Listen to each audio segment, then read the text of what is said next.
Okay, peace, shalom. My apologies for that, family. I was having some technical difficulties for like 30 minutes, but looks like I got everything up and running now. which is unfortunate because I'm trying to go live before the new year hit, right? But anyway, nonetheless, let's get started. It's all good. Make sure you hit the thumbs up button if you're enjoying the content. You can call in at the end of the show. I'll give you the cue when to call in, but it's going to be at the end of the show. We'll do a Q&A with the calls. Make sure you subscribe if you're brand new to this channel. If this is your first time seeing this, hit that subscribe button, hit that bell so you can get notifications when we go live, when we upload a video, or when we premiere a video. Okay. Make sure you share this video on all social media platforms. Let's get the family in here so we can build a little bit. And just want to share a little bit of information with y'all about this civil calendar New Year's Day. Just give you the drop on that. Before I do that, I definitely want to start off with the gift card giveaway. All right, so I got another gift card giveaway. I was not anticipating on going live this Friday. That may change. I don't know. We'll see. But for now, I plan on still doing a giveaway. Okay, so today's giveaway is this right here. Okay, let me show it here on the screen so you can see. Right, it's a $25 the Shell gift card. Okay, and it's a gas gift card. So whoever wins this, I'm gonna send it out to you, and you could just use that. It's $25 worth of gas. Sure, somebody out there could use it. If you can't use it, then you don't have to participate in the challenge in order for you to receive it. Anytimer,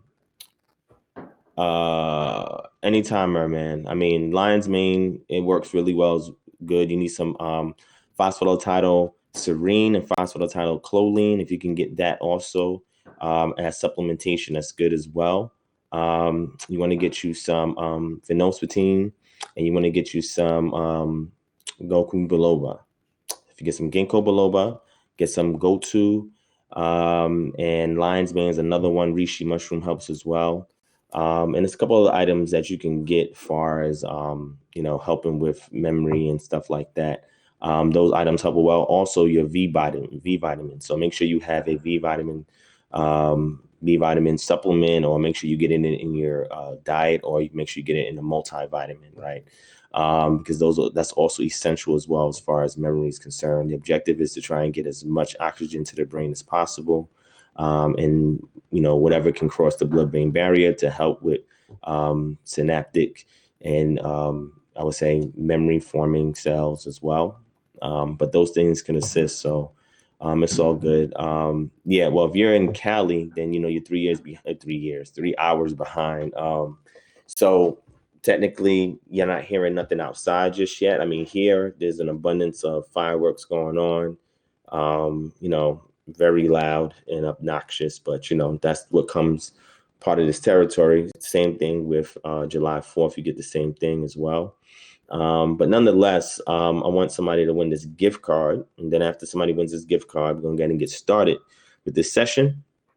All right, I'm gonna go over some information regarding New Year's according to this current calendar system that we have, its origins, and some of the things that people do. Right. So people typically keep certain customs that were reserved for other cultures. I mean, the reason why I personally do not celebrate it is because the New Year, to me, is according to the ancient pre-Israelite menological sacerdotal model, which is a sort of calendrical system where we ascertain when the first day of the year starts based on 6 different points in order for us to determine that this is the start of a new year according to this priestly calendar that we utilize to figure out the feast days, right? But I also operate using the civil calendar as well, but I do not adhere to the Sabbaths and or the feast days on this particular civil calendar, okay? But I do use it, for everyday, day-to-day, activities, routines, tasks, etc. Right. But as far as like Sabbaths and holidays and stuff like that, that's what we have the sacerdotal model for, or the menological sasadara model for, or priestly calendar that we utilize to determine that period of time, which only accounts for 8 months, right? Because that's the pre-exilic model. With that being said, shout out to everybody who just joined in. Appreciate y'all for joining in. Make sure you hit that thumbs up button. If you're brand new, make sure you hit the subscribe button. Okay. Make sure you share this video so we can get started. We can go in. Right. Forgive me, I'm a little bit tired, but I'm gonna try to push through this. So my acuity is not as sharp as it typically is, but we're gonna make it through tonight. All right, we're gonna make it through tonight for y'all. All right. So with that being said, shout out to everybody that's joining on the chat right now. Shout out to Tahira, Dimitri, Purple Pigeon, Yapa, Kalada, Marcus Allen, Yosef Donald, Sherald, 617. Let's get it, Mrs. Royal. Bonito, 65E Miracle, Jordan's Cadet, Jetson Silencio, Yesha Moore, Aisha Frazier, Beatrice Ferdilis, Quincy Claiborne, Malak Y, Mona Breakley, Knowledge Truth KB, Seth Moyana, Merman 7234, Jamel Jones, Vanessa Satterwhite, Eleazar Ben Israel, Don Terry, Truth Be Told, Otis Miller, Deborah M, Tachi Cochran, Dale H, Sign of the Times TV HQ. What's going on, family? Thank all of y'all for joining in. Again, make sure you hit that thumbs up button, hit that subscribe button, share this video, and let's get it popping. All right. So let's get started.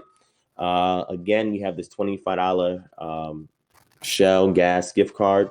All right. I'm sure somebody out there could use this gift card to fill up the tank in your car.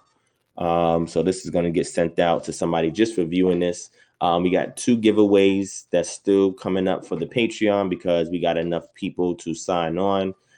We got 1 new patron recently since the other 2 giveaways are scheduled. And if we get 2 more Patreons to sign up, then we're going to pay a bill. Okay.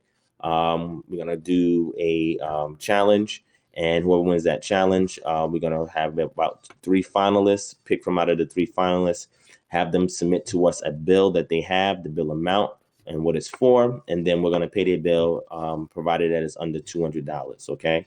So that's our next giveaway, if you want to say, or drawing, however you want to say it, that we want to pay somebody's bill, because we want to make sure that if this is something that we could do to give back for everything that the community has done for us to keep us operating and allowing us to do the things that we're doing to help out the community. We want to find different ways to give back. Okay.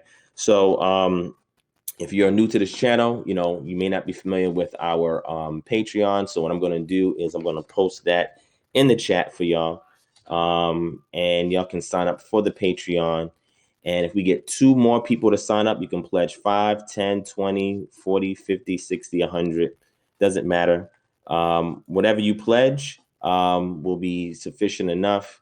And, as long as we get 2 more pledges, then we can pay somebody's bill. Okay. So it's up to y'all. All right. If y'all want your bill paid, or you want a chance to get a bill paid that you have that can pretty much help y'all out for this new year, the civil new year, I'm sure that you can start it off with a bang by getting your bill paid. All right. Shout out to Zion Earth in the building. New Black World Order. Shalom.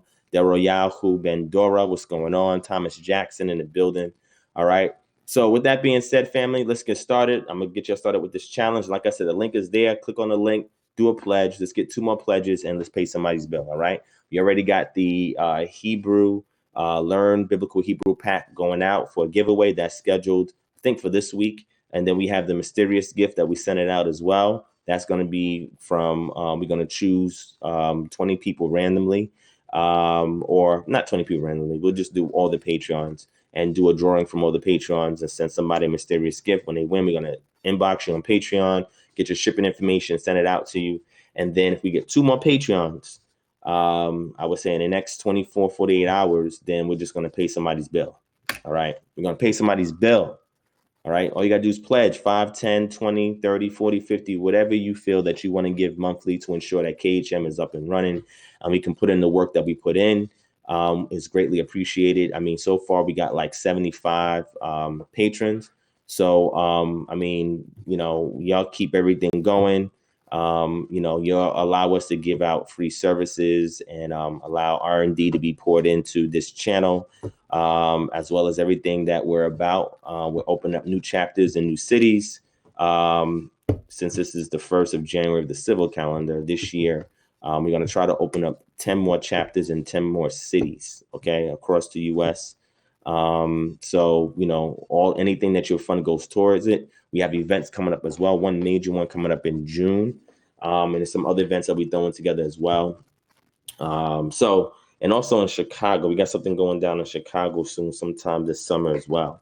All right. So, like I said, y'all click on the link, do your pledge, and let's pay somebody's bill. All right. So for the $25 gift card, all right, somebody's going to win this $25 Shell gas gift card so they can fill up their tank. All right.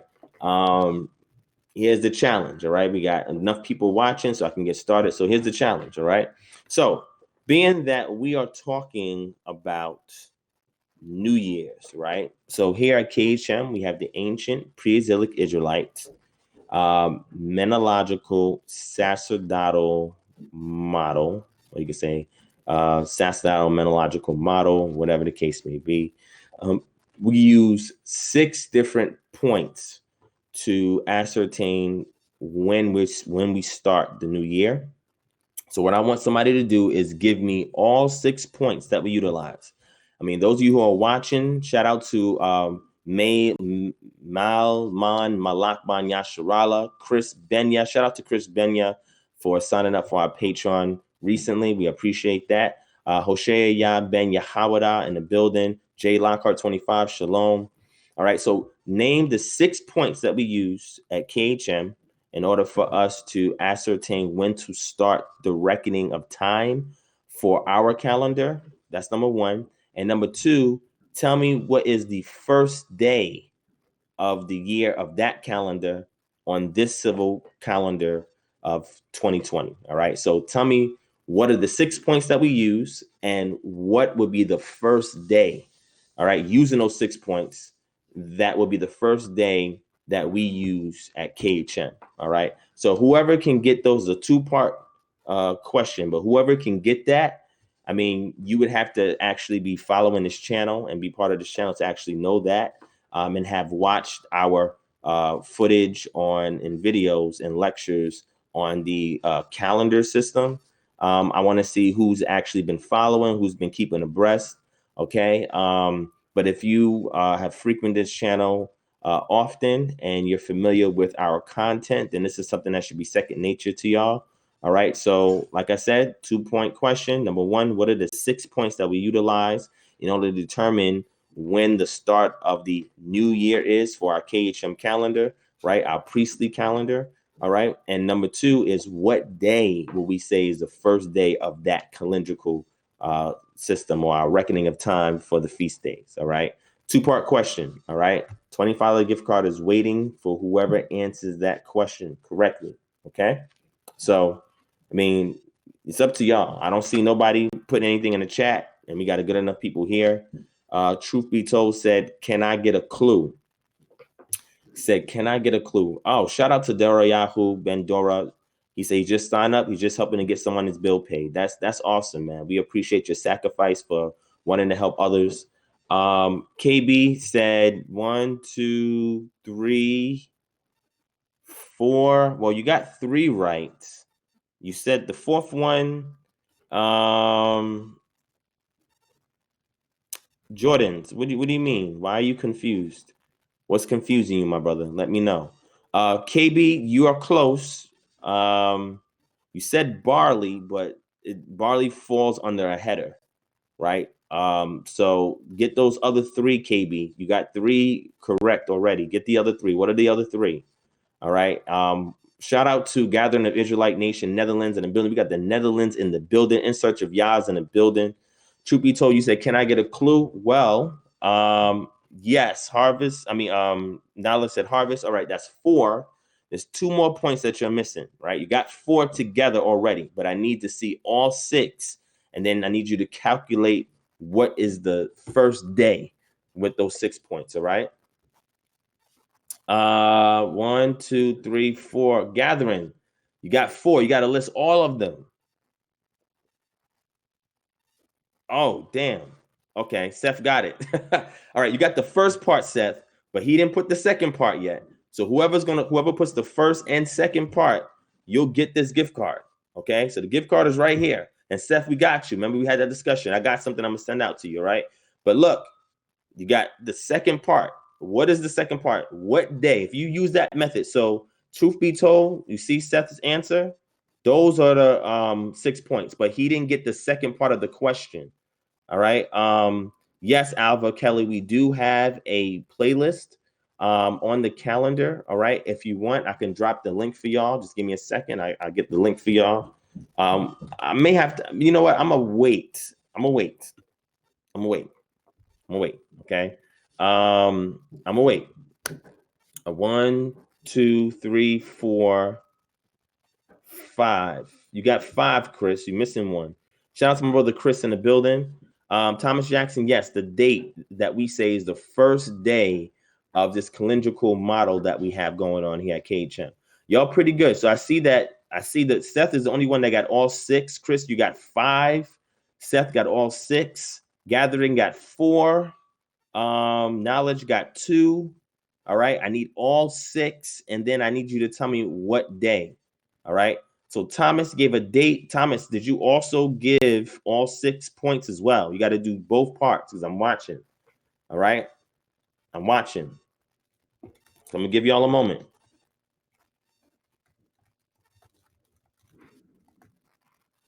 Give y'all a moment. Go ahead. Make sure you get both parts. Y'all getting close.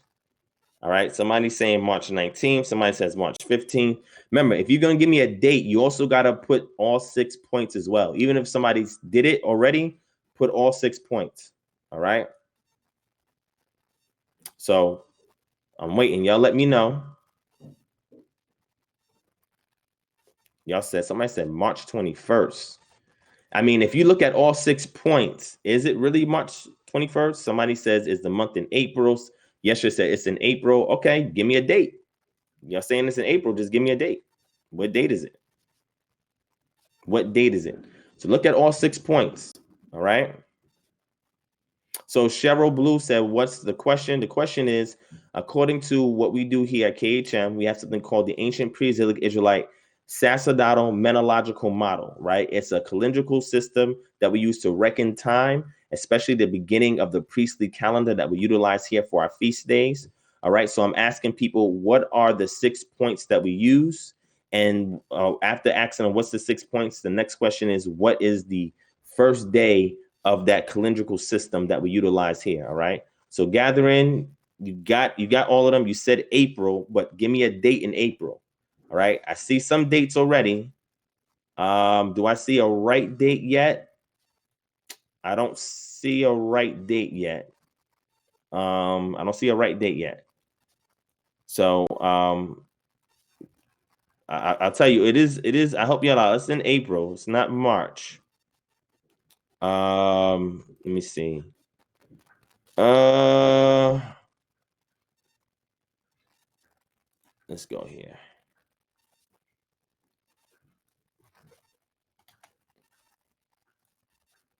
All right. So I'm waiting.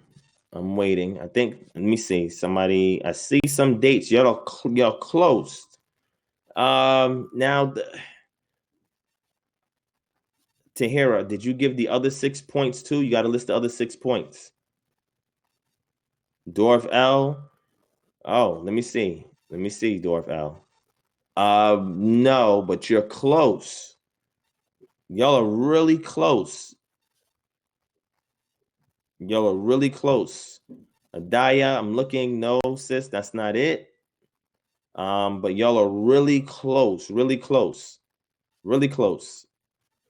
Hey, if you give an answer, make sure you do the other 6 points as well. I gotta make sure you did both. All right.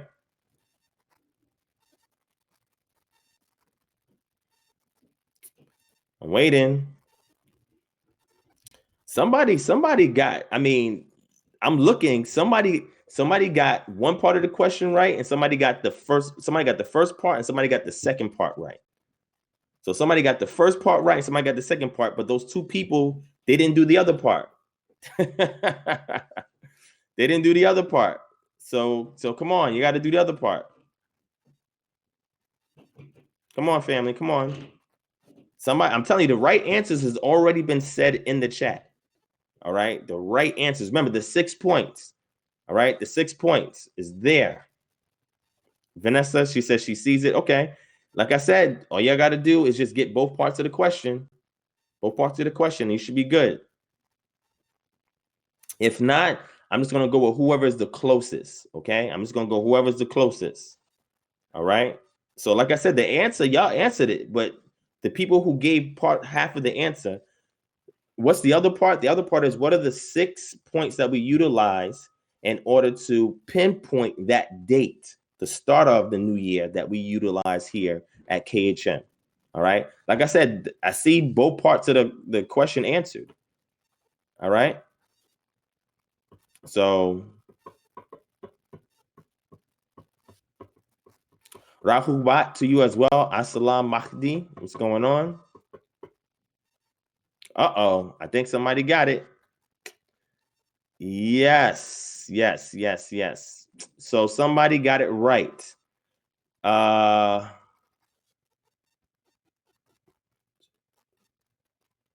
Yep. Dora L, you got it. You got it. Now, let me clarify. Dora L, you got it. So you won this gift card. Okay. Now it's okay, family. It's okay. Again, we're gonna do these gift cards almost every live. So you're gonna win, right? At some point. Okay. Dorville, you got it right. Now let me explain why he got it right. Okay. Chris is crazy. All right. So look. Gathering, you said you got it before him, Gathering. You sure? Let me see. Did you get it, Gathering? Let me see.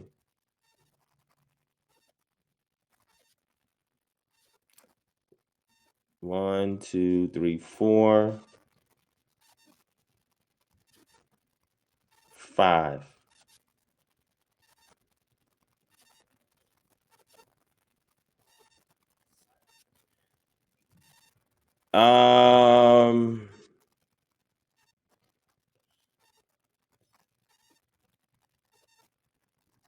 Let me see. Hold on now. Let me go back to the drawing board. Hold on now. Wait a second. Hold on. I think something is missing. I think let me see. Hold on. Hey, we got a running here. Hold on. Let me see. Hold on now. He said, check it. All right, let me check it. Hold on. So I'm looking now. Yeah, Vanessa, thank you for not giving the input because again, I know you would have gotten it right. 1, 2, 3, 4, 5. You know what? I think something is still missing. Hold on, let me check. Y'all are missing something.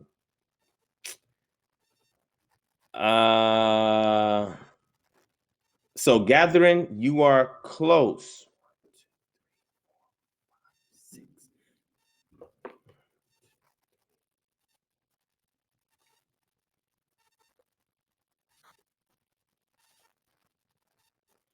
So Gathering, you got 5. It's 6 points. You got 5. There's one more point you're missing. And you got the date right. So you got the date right. And you got 5 of 6. You're missing one. And now when I go back up, everybody's missing one. There's a few people that came just as close as you, but there's one point that's missing. I see you, Dorv L. I see your point, and I see what you also said, Israelite. But y'all missing one point, right? Now somebody answered it in the chat already. Somebody answered it, so I'm gonna give you another shot. You'll both missed one point. Somebody answered it though in the chat. Somebody answered it. So I'm gonna give y'all another minute or two. I had to go back and check everybody's input. So You are extremely close. You're missing 1 point. 1 point. You and Dorv L very close. Somebody already answered it in the chat. If that person who got all 6, just throw the date out there so you can win. If not, then I know Gathering and I know Door of L, they're gonna find it. Okay. And I saw you too, Steph. You didn't put the date. Let's see. One. Dero Yahoo one. He got it. Wow, that was close. Whoa, that was close. All right, Dero Yahoo Bendora, you won the $25 Shell gas gift card. And let me explain what happened, family. Y'all, Seth, you almost got it. Look, that was really good. That was extremely close. Okay, and y'all's going in. I appreciate that. So look, let me explain it. Right. So the 6 points that we do is the sun by means of the vernal equinox, the constellations by means of the sidereal year for what we call the spring season. Right. The moon phase is full. Right. Then we look at the animal migrations and mating. We look at the weather and we look at the crops. All right. So now what we're assuming, because again, we're not in we're in 2020, but we're not near the date yet. We're assuming that the last 3, the terrestrial signs that we get from the weather, the crops, animal mating, and migration, is going to hopefully line up with what we're getting from the sun, the equinox, the moon full phase, and the constellation sidereal year that we utilize for the spring, and that changes every 2,160 years, right? So if we look at the calendar for 2020, which is this year, most calendars are giving us April 7th for the full moon, okay? Now, what you got to reckon is that what we're doing is we're looking to see the equinox, and we have to reckon the full moon after the vernal equinox, okay? So the full moon after the vernal equinox, it has to sit in the constellation. And the constellation that it has to sit in is a constellation of Pisces, okay? So looking at this constellation and the sun rising up, right, at its highest peak, where if you're near temperate regions, closer to the equator, when it hits over 90 degrees, you do not see a shadow, right? There's no shadow. So you can know that it's the vernal equinox, there's no shadow. And then you get your constellation, right? And then you see your full moon phase after the equinox period. Then you see the birds flying in. They have to either have flown in or about to fly in. Nesting starts happening, right? You also see the Jenny is, in its heat, in its season, right? And then you look at other things as well, the cooing of the turtle doves in the land, etc. And then from there, you look at the crops, right? Which is going to be your barley and your wheat crops, okay? Your wheat, it's going to really start to bud. Your barley should already be in full bloom, ready to be harvested. And then you have your weather, so the rainy season. Now we're using Israel as a model, but you'd have to look for the equivalent in your region, right? But for this case, we're looking for Israel as a model, and that's how we determine it. Now, if the full moon on the calendar, on the civil calendar, is April 7th, then the day would be the next day, which would be April 8th, but it's considered that same day, according to the Hebrew calendar, since evening starts the day, right? But according to the civil calendar, it would be that next day, which is the 8th, when the sun comes up or the sun rises, and we'll begin to count. So that will be our first day. So the moon is an indicator that next day, when the sun rises, that will be the first day, provided that it's not raining heavily anymore. The birds are coming in, are migrated in, doing their nest. The Jenny is in heat, right, ready to mate. Okay, all this is from scripture. And then we look at the crops, right? Barley should be in full bloom, ready to harvest, and the wheat should also be getting started to be harvested as well soon. And that's what you get for your first fruits, etc. Okay, so this is extremely interesting. So shout out to Dero Yahoo for getting the answer correct. All right, Dero Yahoo, I need you to email me at kingdomharbinger@gmail.com. All right, so that way I can get a shipping address and I can send this out to you. Okay, so Dor said, well, is not nature weather? Well, if we say nature, that would be all encompassing of the terrestrial elements, right? But I wanted specifics, right? So we would say animal migration or animal mating, you would say weather, and then you would say crops or the harvest, right? So you was close. So I appreciate y'all for being the runners up. Oh, okay. So Daryl Yahoo says he's gonna pass it up, right? So Daryl Yahoo, he's gonna pass up. So Daryl Yahoo, who do you want me to give it to? Who do you want me to gift this to? You tell me, and then after this, we can get started with our session. Who do you want me to gift this to? Let me know who you want me to gift this to. All right. You can pick anybody in the chat. You said somebody who's the closest. You tell me who you believe is the closest, and I'll gift it to them. All right. Because it's yours. So you got to tell me who you want me to give it to. All right. So also, family, hit one as well. Hit one if the mic is fine, if the audio is fine. Want to make sure there's no scratching, no issues with the mic. Just hit one as well. All right. All right. So Daria, you want me to give it to KB? You want me to give it to KB? Is that what you're saying? Give it to KB. Let me know, Daria. Yes, give it to KB. If so, let me know. It's up to you. Let me know. All right. So we saying we good. All right, we good. All right. So let me know. Hurry up. Let me know who you want me to give it to. You said KB, Daria. Let me know so I can move past this session. This part of the session. Oh, okay. So Daria, if not KB, you want me to give it to Gathering? You want me to give it to Dorf L? They were the runners up. Who do you want me to give it to? You said give it to KB? All right, so I'll give it to KB. All right. Gathering and Dorf L. You guys did a great job, runners up. Email me. Y'all email me. All right. Email me and I'll see what I could do for you. Okay. It may not be a $25 gift card, but email me and I'll see what I could do for y'all. Okay. All right. So all right, so yeah, so Gathering, thank you for joining in, family. Once this session is over, just go for the replay and check the replay out. Let me know what you think about the replay. But email me before you go, okay? Email me, Gathering, right? You and Dorf L, all right? But okay, so I'm gonna give this to KB. KB, email me your shipping address and let me send this gift card out to you, okay? All right, shout out to Mrs. Royal in the building, and Yashab Awam. Shalom, Ron Isa, Yash Yaz RL. What's going on? Who else is up in here? Did I catch everybody? If you want to shout out, hit 2. If you want to shout out, hit 2. All right. If you want to shout out, hit 2. All right. The Most High Child put the email in the group. So KB, email me your shipping address so we can mail this to you. Okay. All right. All right, family. So we about to get started. Just give me 1 second. I'm going to take a brief intermission and I'll be right back with y'all.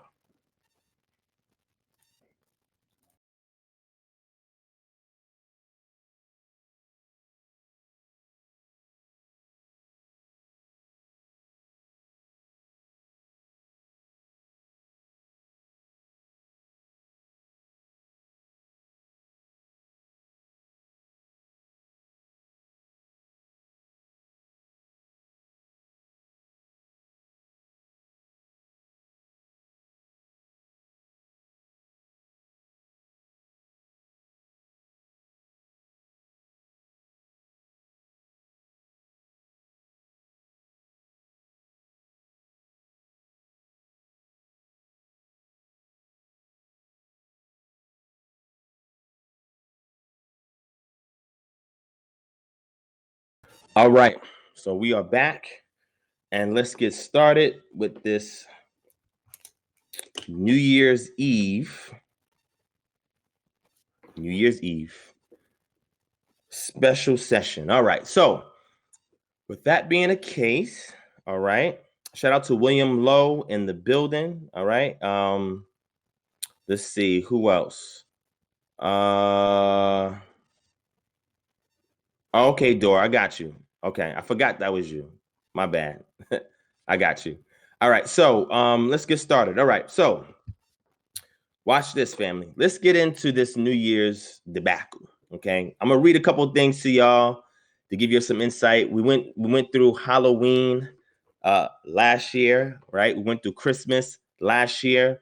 Now we're going to New Year's. All right, now people say to me, shout out to Black Gems in the building. Peace. People ask me, oh, there's nothing wrong with the New Year's. Why you don't want to celebrate New Year's? And I said, listen, if you want to celebrate the New Year's, that's fine. I'm not going to intrude on anybody else celebrating New Year's. Shout out to Trench in the building. Peace to you as well. Yo, I'm not going to encroach on you celebrating New Year's. If you want to celebrate the New Year's, that's your business. Why do I not celebrate the New Year's? Because it is not culturally appropriate for me to do so.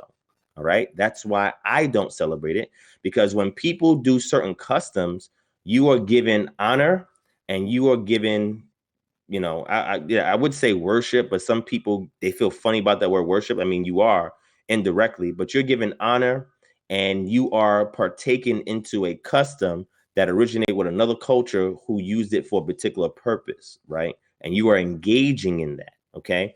So because we are very heavy about culture here, we only try to stick to the things as much as we can, because there's still other parts of American culture that we just cannot escape, right? That we engage in, right? But when it comes to holidays or Sabbaths, that's not one of ours. Okay, so we avoid it. Okay, so with that being said, that's why we don't celebrate here at KHM, right? We don't care if somebody else does it. That's their building. You know what I'm saying? Cajun Water Truth, what's going on? Shalom. We don't care. If you want to do it, that's your business. But don't impose it on us. Don't force us to do it. Don't make us feel ostracized, or don't marginalize us because we don't want to do it, because we can articulate to you why we don't subscribe to that, right? We don't want to culturally misappropriate something that does not belong to us, okay, by means of ancestral inheritance, okay? Shout out to my brother Mikhail Woodward in the building. What's going on, my brother? All right. So I say this because this is very interesting, because a lot of times when people ask me these questions, why you don't celebrate this, why you don't celebrate that, and it's not a big deal, and they say these things, right? So then I had to do sessions, bring out this information, and explain to them why, right? And it's not me downplaying them; it's them getting at me, right? So I'm the apologist, right? I'm not the polemist. I'm the apologist defending my position.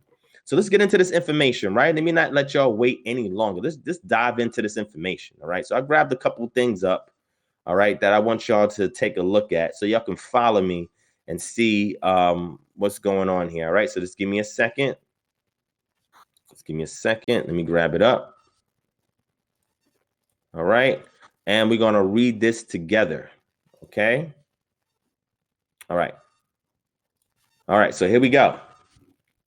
All right, so we're going to get into this, right? This is entitled Ancient Roman Celebration of Janus, okay?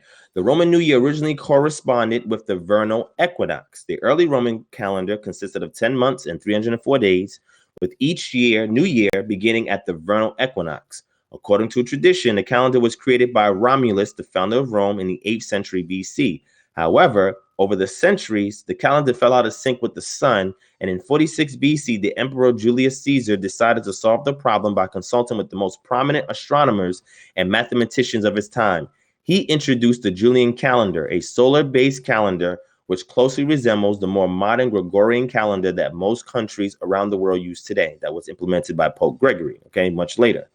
As part of his reform, Caesar instituted January 1st as the first day of the new year, partly to honor the month's namesake, Janus. So why did he do this? To honor Janus, because prior to this, January and February did not exist in the ancient Roman calendar. It didn't exist. But he said, we got to give honor to Janus, because once you understand who Janus is, you understand why they give him honor. He's not even the greatest of the gods in their pantheon, but he is one of the most important ones and the most necessary ones. And we're going to find out in a second. Janus, the Roman god of change and beginnings, whose two faces allowed him to look back into the past and forward into the future.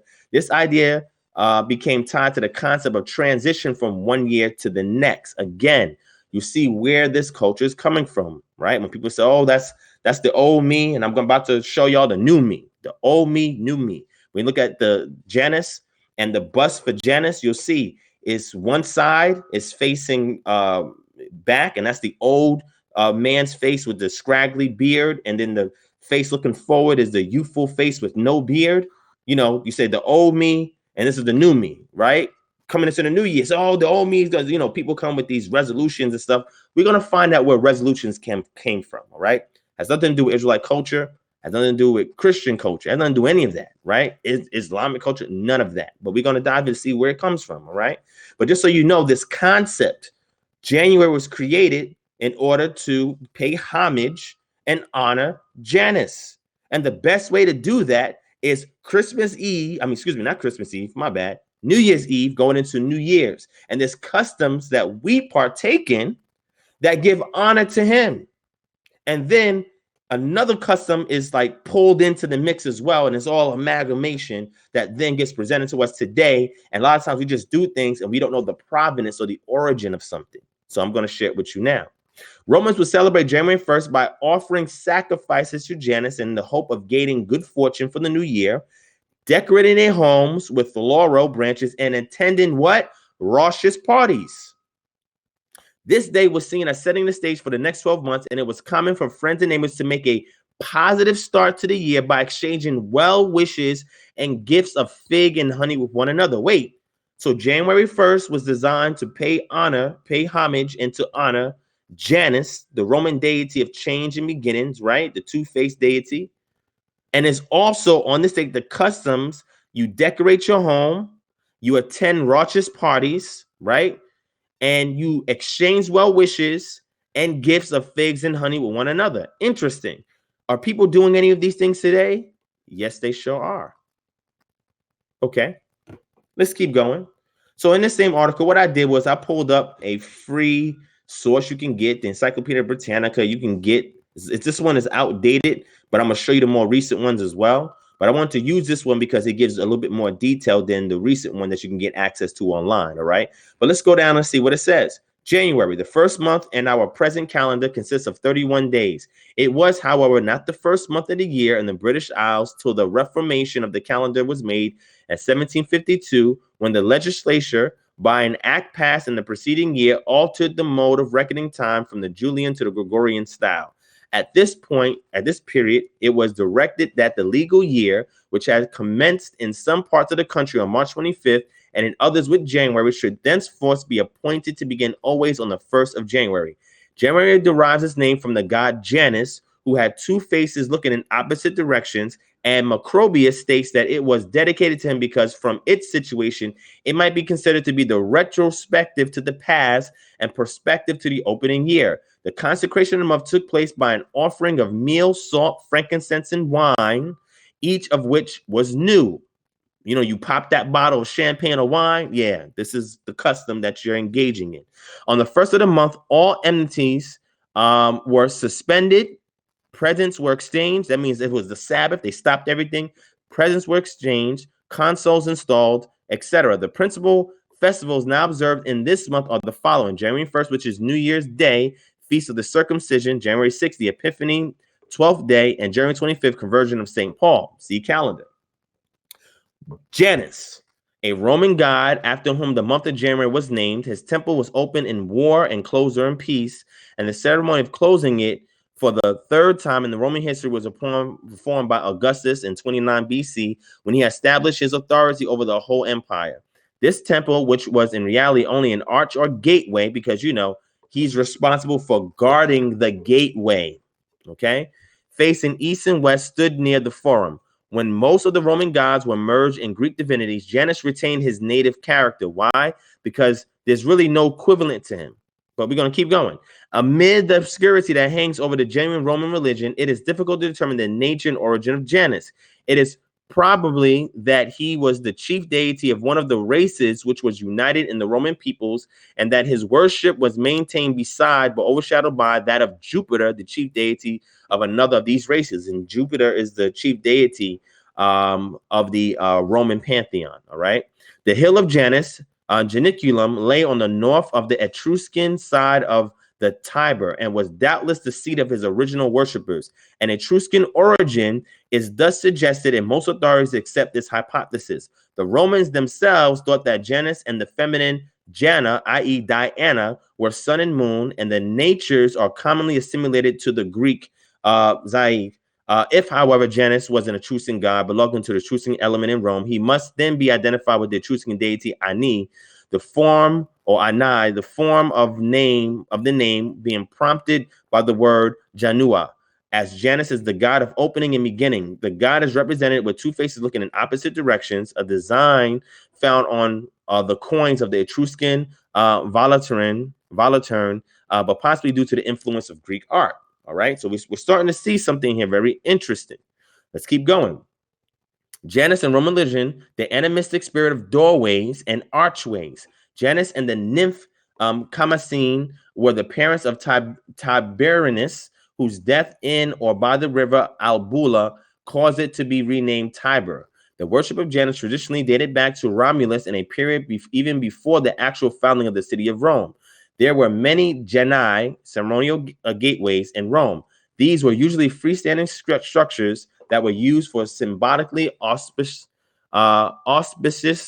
entrances or exits. Particular superstition was attached to the departure of a Roman army, for which there were lucky and unlucky days to march through a Janus. The most famous Janus in Rome was the Janus Geminus, which was actually a shrine of Janus at the north side of the Forum. It was a simple rectangular bronze structure with double doors at each end. Traditionally, the doors of this shrine were left open in time of war and were kept closed when Rome was at peace. According to the Roman historian Livy, the gates were closed only twice in all the long period between Numa Pompilius, 7th century BC, and Augustus, 1st century BC. Some scholars regard Janus as the god of all beginnings and believe that his association with doorways is derivative.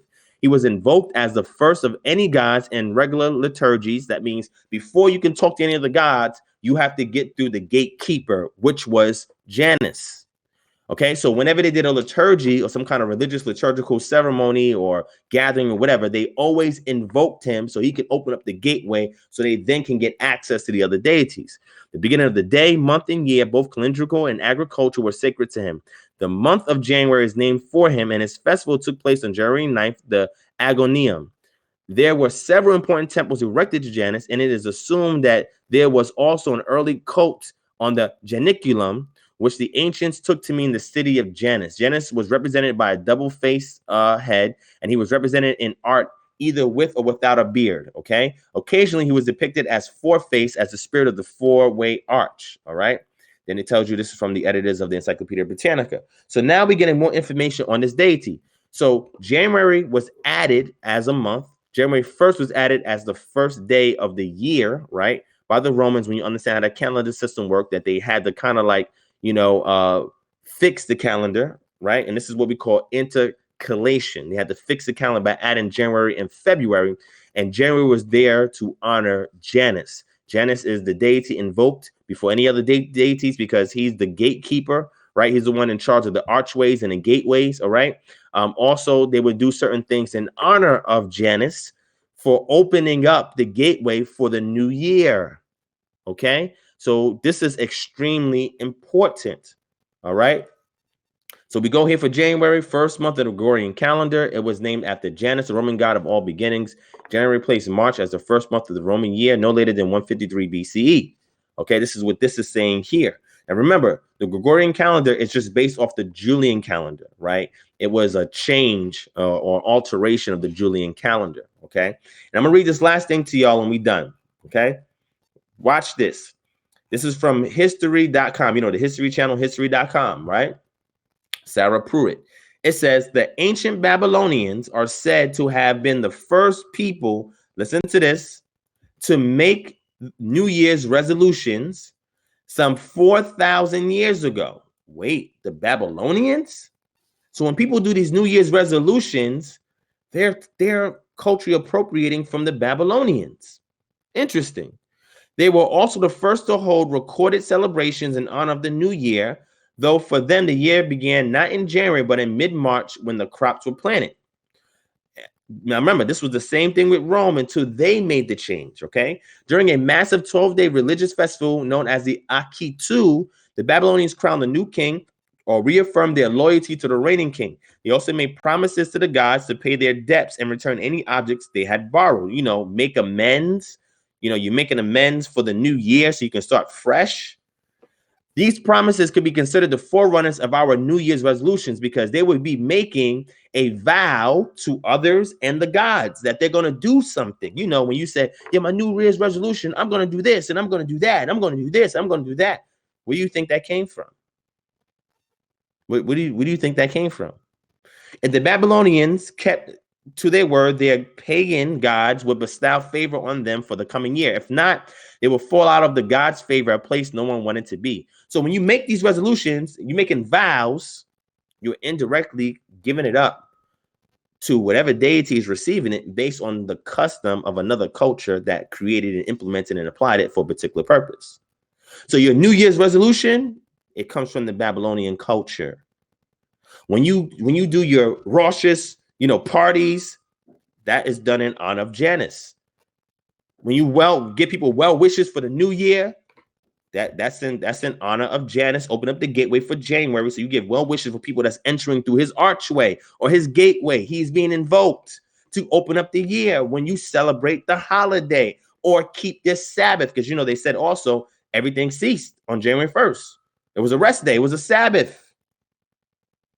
So all the things that people do, drinking new wine and champagne, all of that, partying, Rosh parties, giving resolutions and making promises and say what you're going to do. And all of that comes from other cultures. So what you're doing is taking Babylonian and Roman culture, amalgamated it, and put it in a new package and calling it an American holiday. This is why I don't keep this, because this is not one of my Sabbaths prescribed in Torah culture. So because that's not part of Israelite culture, we don't celebrate it. We don't keep it, because we understand that these are customs that people do that are being done to particular deities. Your resolutions, when you make it, people make this resolution, they make a vow, is going out to the people and up to whatever deity it is that they worship. They're making a vow. And the scriptures is very, very clear on vows. Let me show you something. This is why I don't do New Year resolutions. Now let's get into the scripture. Let's get into the scripture a little bit. All right.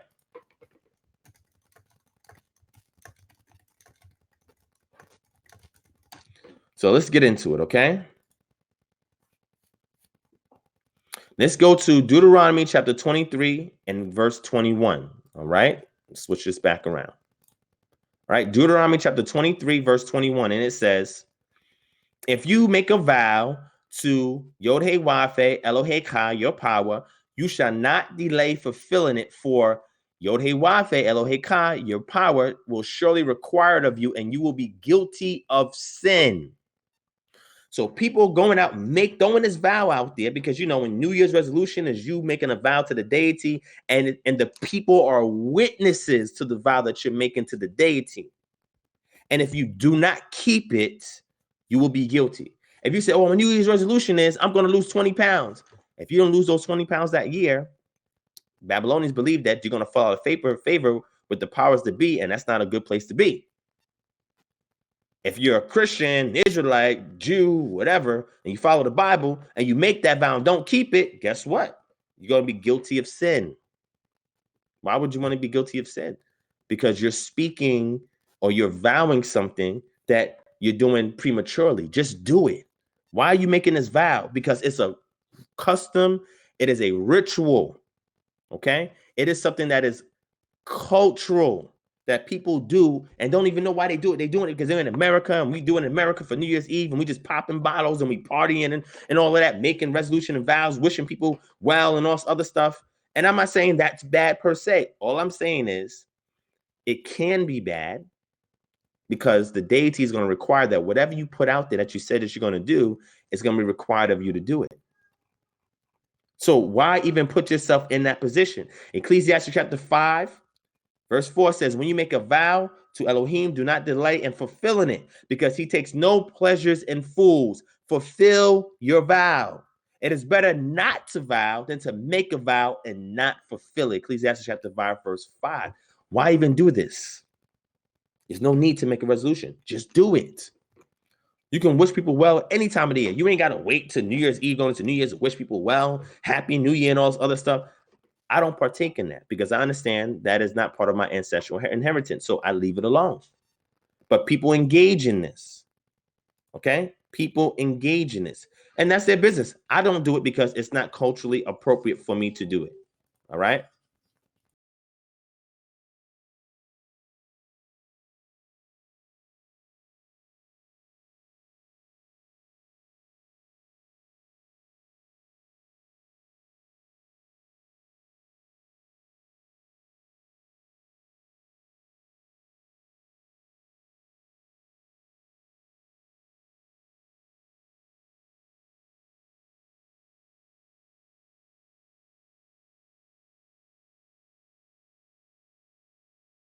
All right, my bad.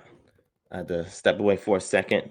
All right. So this is the point that I'm trying to make. When you go back and look at all the things that people do on New Year's, it comes from Roman and Babylonian culture.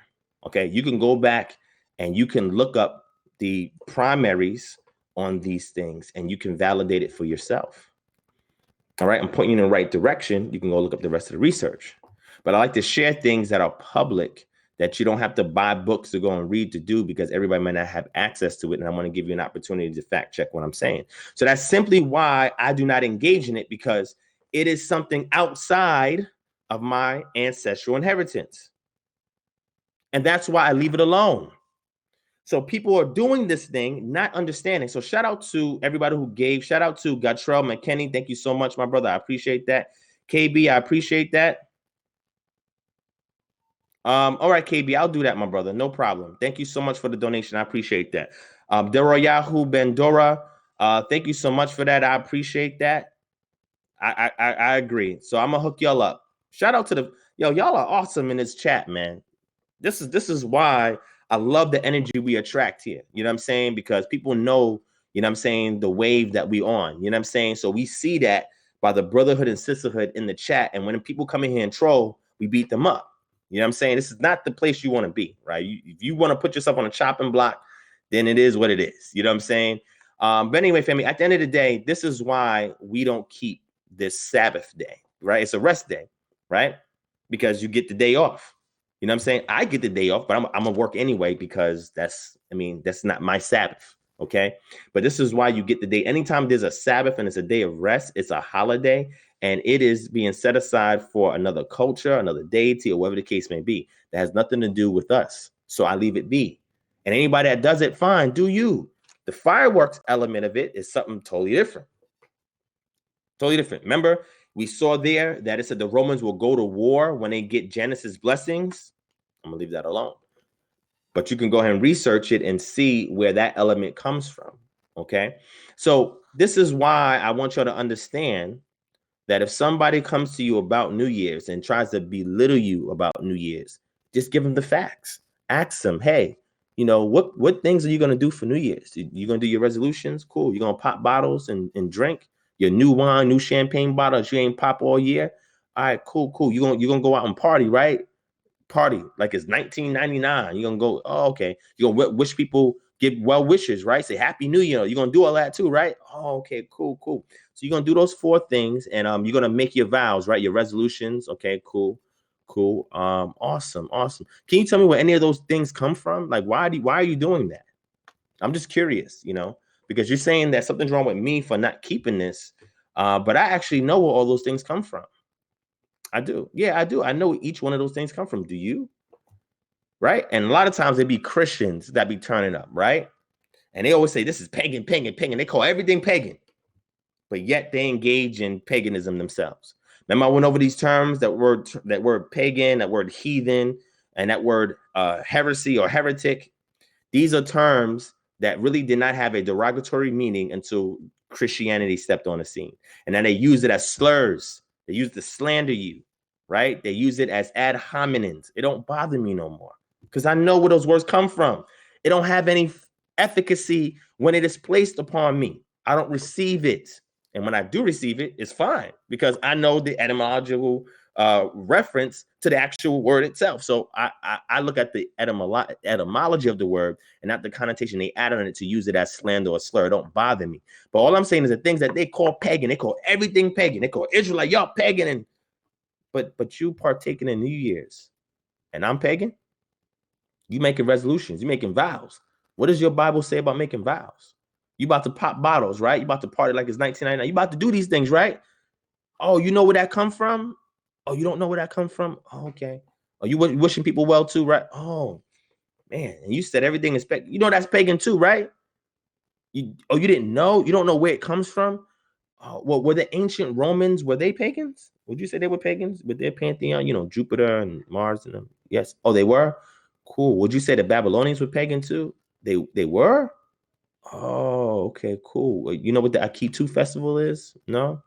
Okay, that's where your New Year's resolution comes from, right? From ancient Babylonian. Okay. Yeah, and Janus, the deity Janus. You know what I'm saying? The one that's responsible for the gateways you're entering in. You know, the OU is, you know, you're leaving the OU in 2019 and New U's in 2020. Like, you just change overnight like that. Wow. You know who can give you the power to do that? Janus gave people the power to enter the gateway to transition from the old to the new. So this deity is empowering you to do this. Maybe you're not aware of that, and it's okay. I have no problem. Do you, but don't bang on me if you don't know where the source is of what you're doing. It's that simple.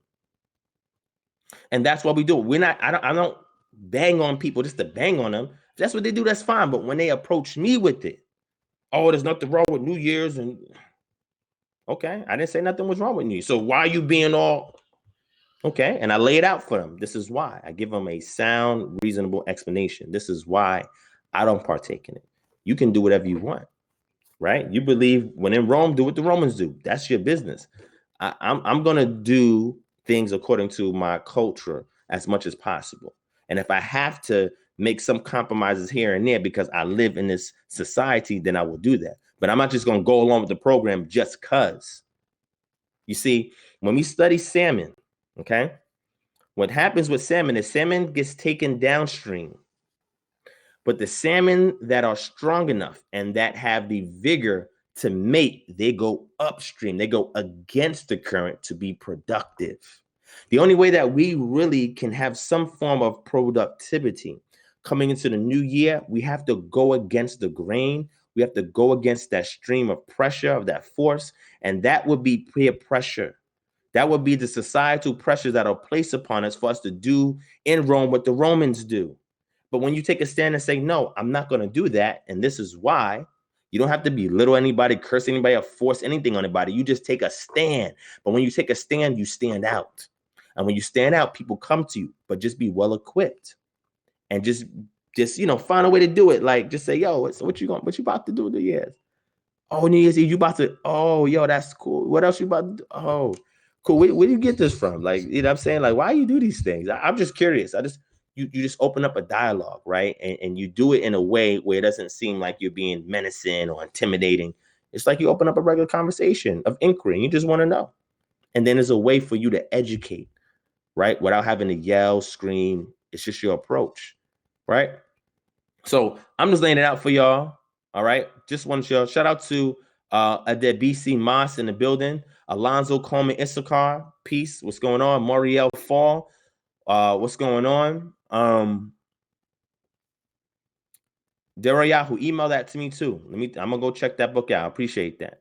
All right. So I tell people, look, the new year, according to me, is when we see things start to blossom. Right? We see animals migrating, animals mating, right? The weather changes. We see a change in the weather, right? Crops are starting to bloom, right? Trees are getting their leaves again. This doesn't happen in the dead of winter. This is somebody trying to intercalate their calendar because it was off. So they added 2 more months. That's how we got January. And it was another culture that did this. So the civil calendar, I keep the civil calendar because I have civil duties that I do. But when it comes to feast days and holidays, I disregard the civil calendar and I have a superimposed calendar on top of that I use to reckon time. Okay? For my Sabbaths, my rest periods, my holidays, my feast days. And if people want to get mad, then that's fine. But they want to start their year in the wintertime because Janus, they dedicated January, dedicated Janus. He's opening up the portal for y'all.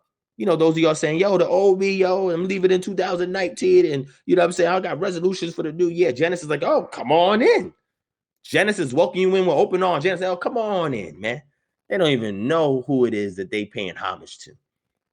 But appreciate that. You know, the Roman patrons, appreciate y'all setting this thing up so that these people who call us pagans can give me honor. At least I get it once a year. So y'all just giving homage to almost every deity out there, at least once a year. And you got the nerve to call everybody else pagans. It's crazy. It's crazy. You know, according to ancient pre-Israelite culture, when you look at the days of the week, they were just numbers until you get to the 7th day, which is the Sabbath. And then the months began with Abib and Ziv, and then you count 3, 4, 5, 6, and then Ethanim and Bull, which is 8, and then that's it. The winter season is there, and then when the winter season is over, we pick back up on the calendar again. That's the priestly calendar. But what has happened is when Israelites went into Babylon, they adopted the 12-month system in order to reckon time for feast days. Everything changed. Everything shifted. So we go back to the ancient pre-Israelite model. When they were in the land, had some degree of sovereignty, were able to implement their own practices and made it distinct from the other Canaanite cultures that was around them. It's only when they went into Babylon that the names of the months change. It's only when they went into Babylon that they added intercalation, which is Adar 2, the 13th month that did not exist prior.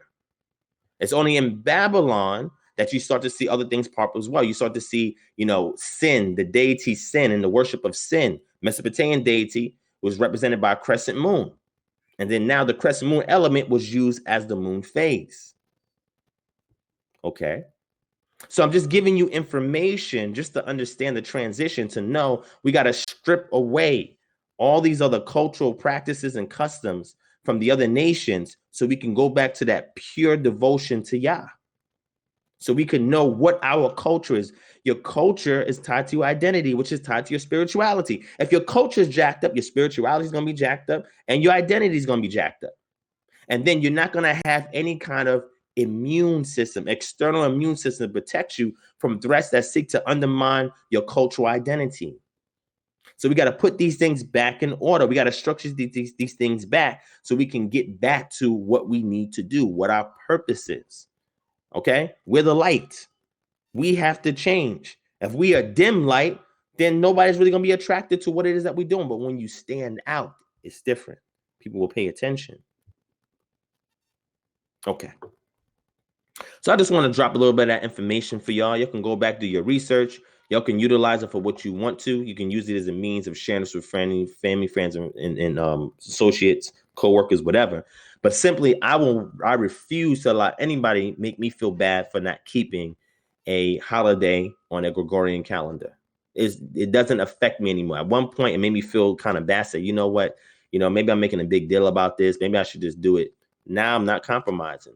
You know what I'm saying? Now, this doesn't mean that I won't take advantage of that day off and do something like go see family because they also conveniently have the day off or whatever the case may be. But I will not engage in any kind of celebratory manner for that particular holiday. I refuse to do that.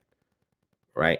And I just want to say to the Christians out there, those of you that's popping bottles, right? Those of you that are partying and all of that, that's your business.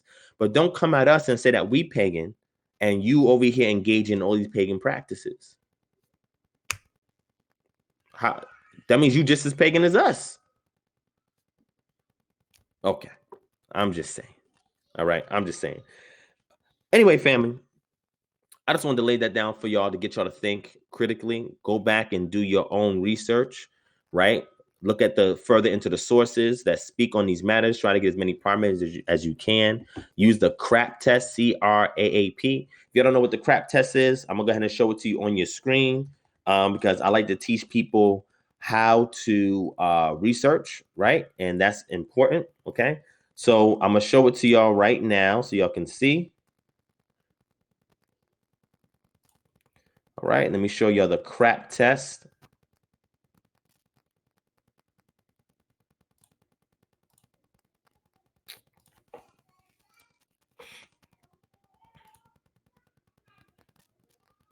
Okay.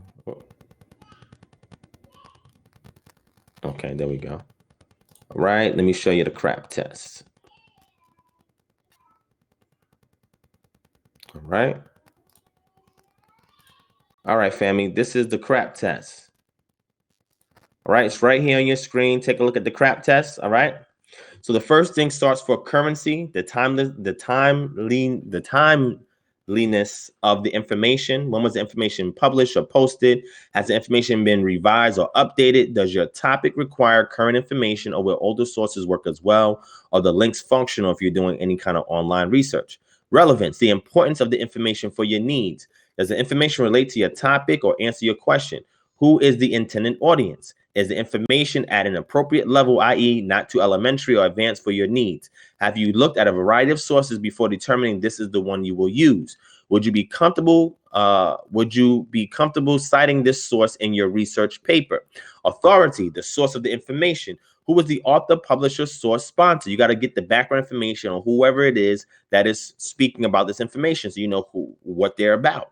What are the author's credentials or organizational affiliations? Is the author qualified to write on the topic? Is there contact information such as a publisher or email address, or even a shipping address, PO box? Does the URL reveal anything about the author or source? Examples: .com, .edu, .gov, .org, .net. Okay, and again, this is for online research, which most people do. Accuracy, the reliability, truthfulness, and correctness of the content. Where does the information come from? Is the information supported by evidence? Has the information been reviewed or reviewed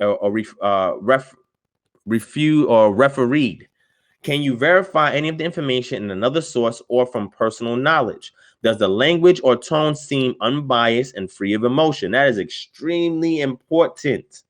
Are there spelling, grammar, or typographical errors, right? Because that will also show you that that cannot be trusted, okay? Has not been vetted, has not been proofread, etc. Purpose, the reason the information exists. What is the purpose of the information? Is it to inform, teach, sell, entertain, or persuade? That's important. I try to only get data that's there to inform, okay? Do the author sponsors make their intentions on purpose clear? Is the information fact, opinion, or propaganda? That's important. Does the point of view appear objective and impartial? Are there any political, ideological, cultural, religious, institutional, or personal biases? All right. And it says adapted from the CSU Chico crap test for the UC San Diego Library. And again, universities use this all the time. If you Google this, you'll see several universities will give you their form of this. But it's currency, relevance, authority, accuracy, and purpose. And their questions that they ask and details that they get may vary, but for the most part, that right there stays a constant. So when you go to approach your research, right, and you want to get sources to extract data in order for you to interpret the information, once you use the methodology so you can ascertain your own conclusion, you must run the CRAP test. All right, don't forget it. Okay. All right. So with that being said, I think shout out to my brother Yarden in the building. Valley, what's going on? Yeah, we should all be relaxing, you know, not party. You know what I like? Those memes where people show what's his name? Yoda. And he's wrapped up in a blanket and he's laying down and it says, well, while all my friends are partying, you know, worrying about getting into a fight at a club or worried about getting drunk and ended up somewhere they didn't want to be at, I'm in my house just chilling, relaxing. You know, everybody out there making vows and not able to keep it next year. I ain't got to say a word. I'm just chilling. And as you get older and you mature, you realize it's not really a big deal, right? It's just like, okay, what's all the hype, really? Because when January 1st comes, everybody's going to be doing the same thing. Most people who making these resolutions, the next day they're doing the same thing. You think overnight after you done got drunk, went to a party, probably ended up God knows where, made all of these different resolutions and stuff like that, well wishes as you're on your way to someplace you don't want to be, and then you wake up from the hangover, right? Good thing you got that day off, and you automatically gonna be a new person. Yo, I'm not knocking anybody that do it. Yo, do you? I'm just saying, let's be real, man. Let's keep it a buck. All right. Shout out to my brother Renzo Robertson in the building. Rodney Frederick, what's going on? We just having fun here, man. Like I said, I'm just bringing out the information. I mean, don't kill the messenger. You know what I'm saying? Just don't bang on me saying I'm pagan and you doing all pagan stuff. Yo, you just kept what's that? Halloween. You just kept Thanksgiving. You just kept Christmas. You just kept New Year's. Engaging in all these pagan practices, and you saying I'm pagan. All these heathen practices, and I'm heathen. Stuff that can drive you to heresy. You doing all of these things, but I'm the bad guy because I tell you the truth, and I stand on something independent of that. Show me where any of these things are Christian. Show me where New Year's is Christian. Show me where Christmas is Christian. Oh, wait, you Christianize it. Okay, I'm sorry. Maybe Christmas because you Christianize it. Took pagan practices, Christianize it.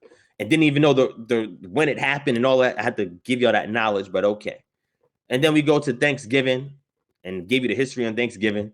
And then from Thanksgiving, you go to Halloween, give you history. And then we jump to Easter. Good Fridays on Friday and Easter, oh, y'all call it Resurrection Sunday. My bad. Okay, it has nothing to do with other practices and other customs. Well, when Easter comes, I'll get to that. I'm still looking for that egg-laying rabbit. I don't know. I got a price on his head. If y'all can find me an egg-laying rabbit, I'll give y'all $100. Whoever can find that egg-laying rabbit, because if you go back to my channel, I was looking for that egg-laying rabbit last year. Couldn't find him. Or her. Ain't gonna be a him. Couldn't find her. Couldn't find her nowhere. I went into Petco and I asked them, hey, y'all have egg-laying rabbits? They didn't know. I went to PetSmart. Y'all got egg-laying rabbits? They didn't know. It's like, damn, what you mean y'all don't know about egg-laying rabbits? They said, oh, go to the animal adoption. Oh, they had the nerve to tell me, go to the animal adoption agencies and ask them there. I asked for egg. They should say, there's no such thing as an egg-laying rabbit. Rabbits are mammals. They bear their young. They don't lay eggs. But y'all telling your kids this. You're painting up these eggs and got bunnies all over the place. But you telling me that I'm pagan. Okay. Shout out to Donnell Jones in the building, Jeff Sharon in the building. What's going on, family? I'm glad y'all here with me, man. Shout out to Otis Miller. Y'all could be out there getting crunk right now. You know what I'm saying? Because I remember, I ain't gonna front, man. When I was younger, I used to party hard, man. New Year's, I made 100 resolutions. I would pop my bottles in the club. You know what I'm saying? I would get right. Sometimes, I ain't gonna tell you all my personal business, but I would end up places I don't need to be at. You know what I'm saying? And then I say, it's okay. You know what I'm saying? I'm gonna party like it's 99, and then next day I'm gonna brush my shoulders off and I'm gonna get busy for the year. Had no clue where any of these things came from, just did it because everybody else was doing it. You see that? It's crazy, man. It's crazy. So that's just what I'm saying, man. Hey, $100 is out there. If you can find me an egg-laying rabbit, that's fine. And take a moment and just ask your friends, your coworkers, anybody hating on what you're doing. Say, tell me what this is you're doing, man. Can you explain these customs to me? So y'all giving gifts on Christmas. Where's that at? Oh, yeah, well, the three wise men gave gifts to... Oh, the three wise men gave gifts to baby Jesus. Okay, and that's why you give gifts to everybody else? Because they gave gifts to Jesus.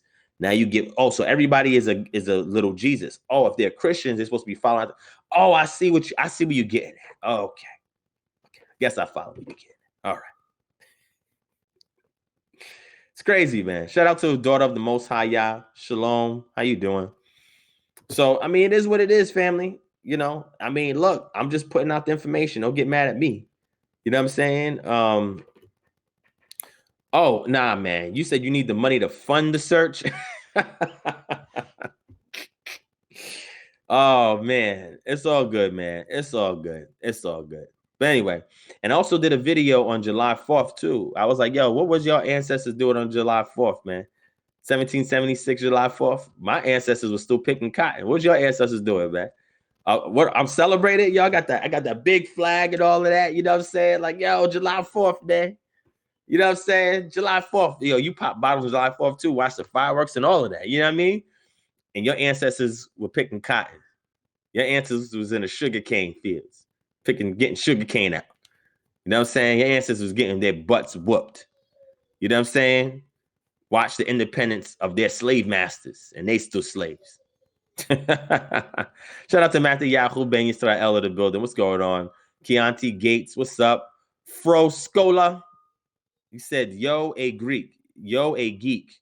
I don't know what you mean by that, Fro. What does that mean, man? Shout out to B Banks. What's going on, man?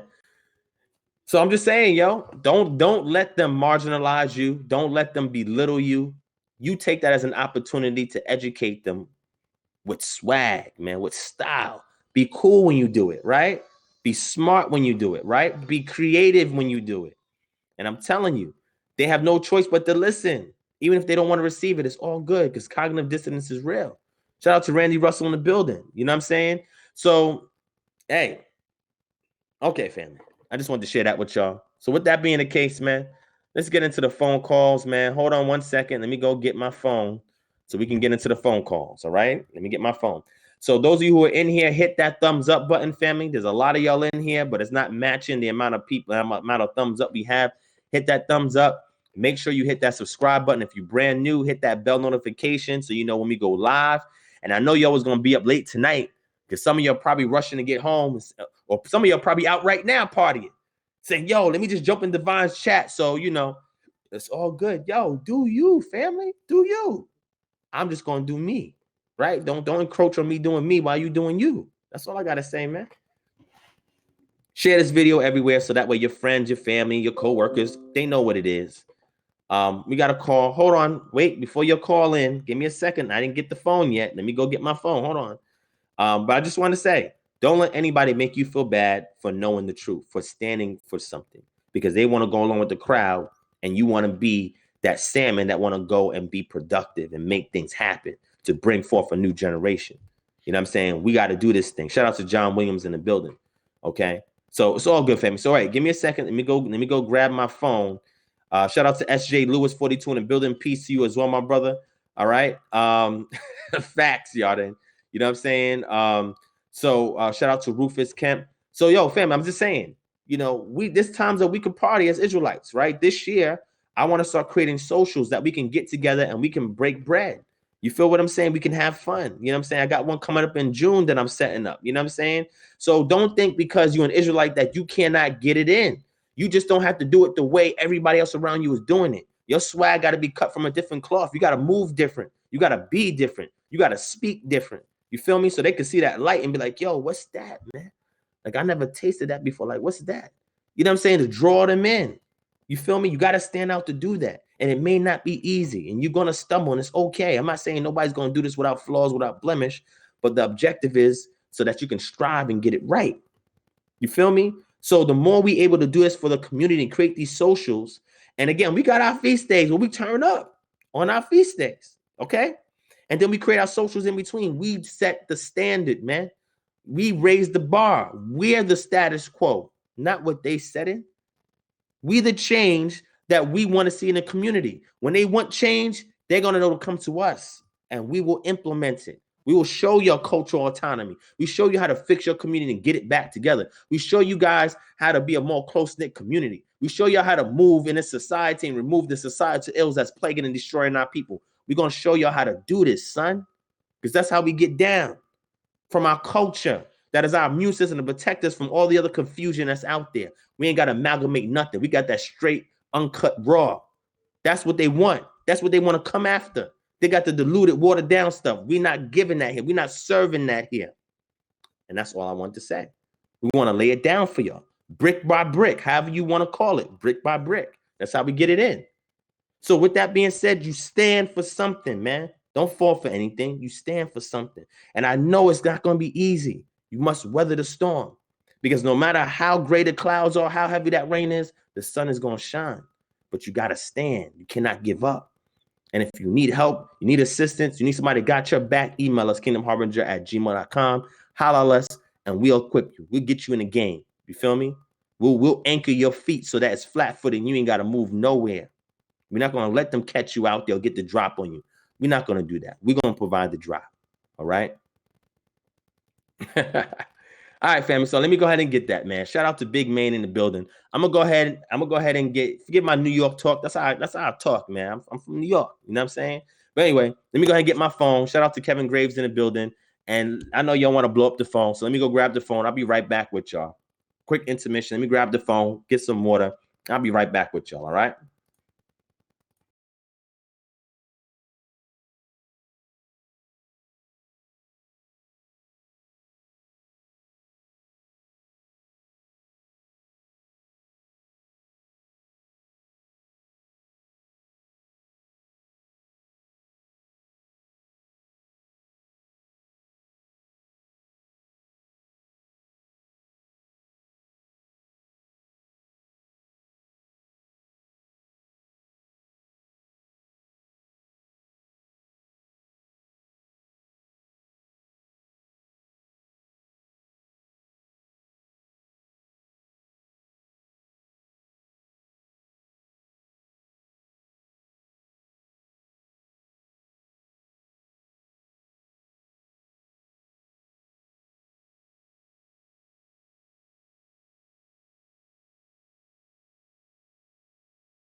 All right, so I'm back. Thank y'all for waiting.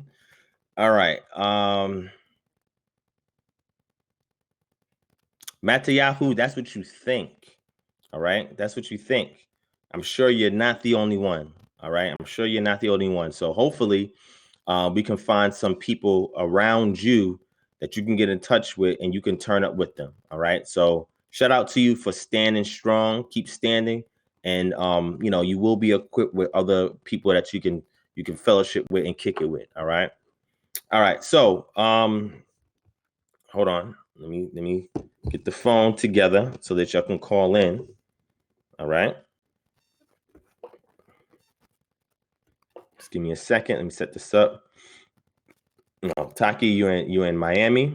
This brothers and sisters out there in Miami. But like I said, we over time, as this grows, you're gonna see that there's people that's in your city. All right. All right. So let me see. Yeah, some of those practices do come from other customs that Christians will call pagan. But they'll engage in it all the time. They engage in pagan practices all the time. You know what I'm saying? And it's crazy. They bang on us, but that's what they do. All right, fam. So you should be able to call in. I think I'm ready for call. So go ahead. You should be able to call in. All right. Go ahead and call in. All right. So I'm going to wait on y'all. Take a couple of calls. I ain't got nothing ready for y'all yet, but we're going to take some calls and see what happens. All right. So go ahead and give me a call.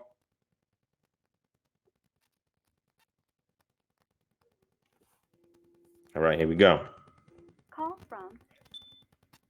Wait on y'all. Take a couple of calls. To accept, press 1. To send a voice.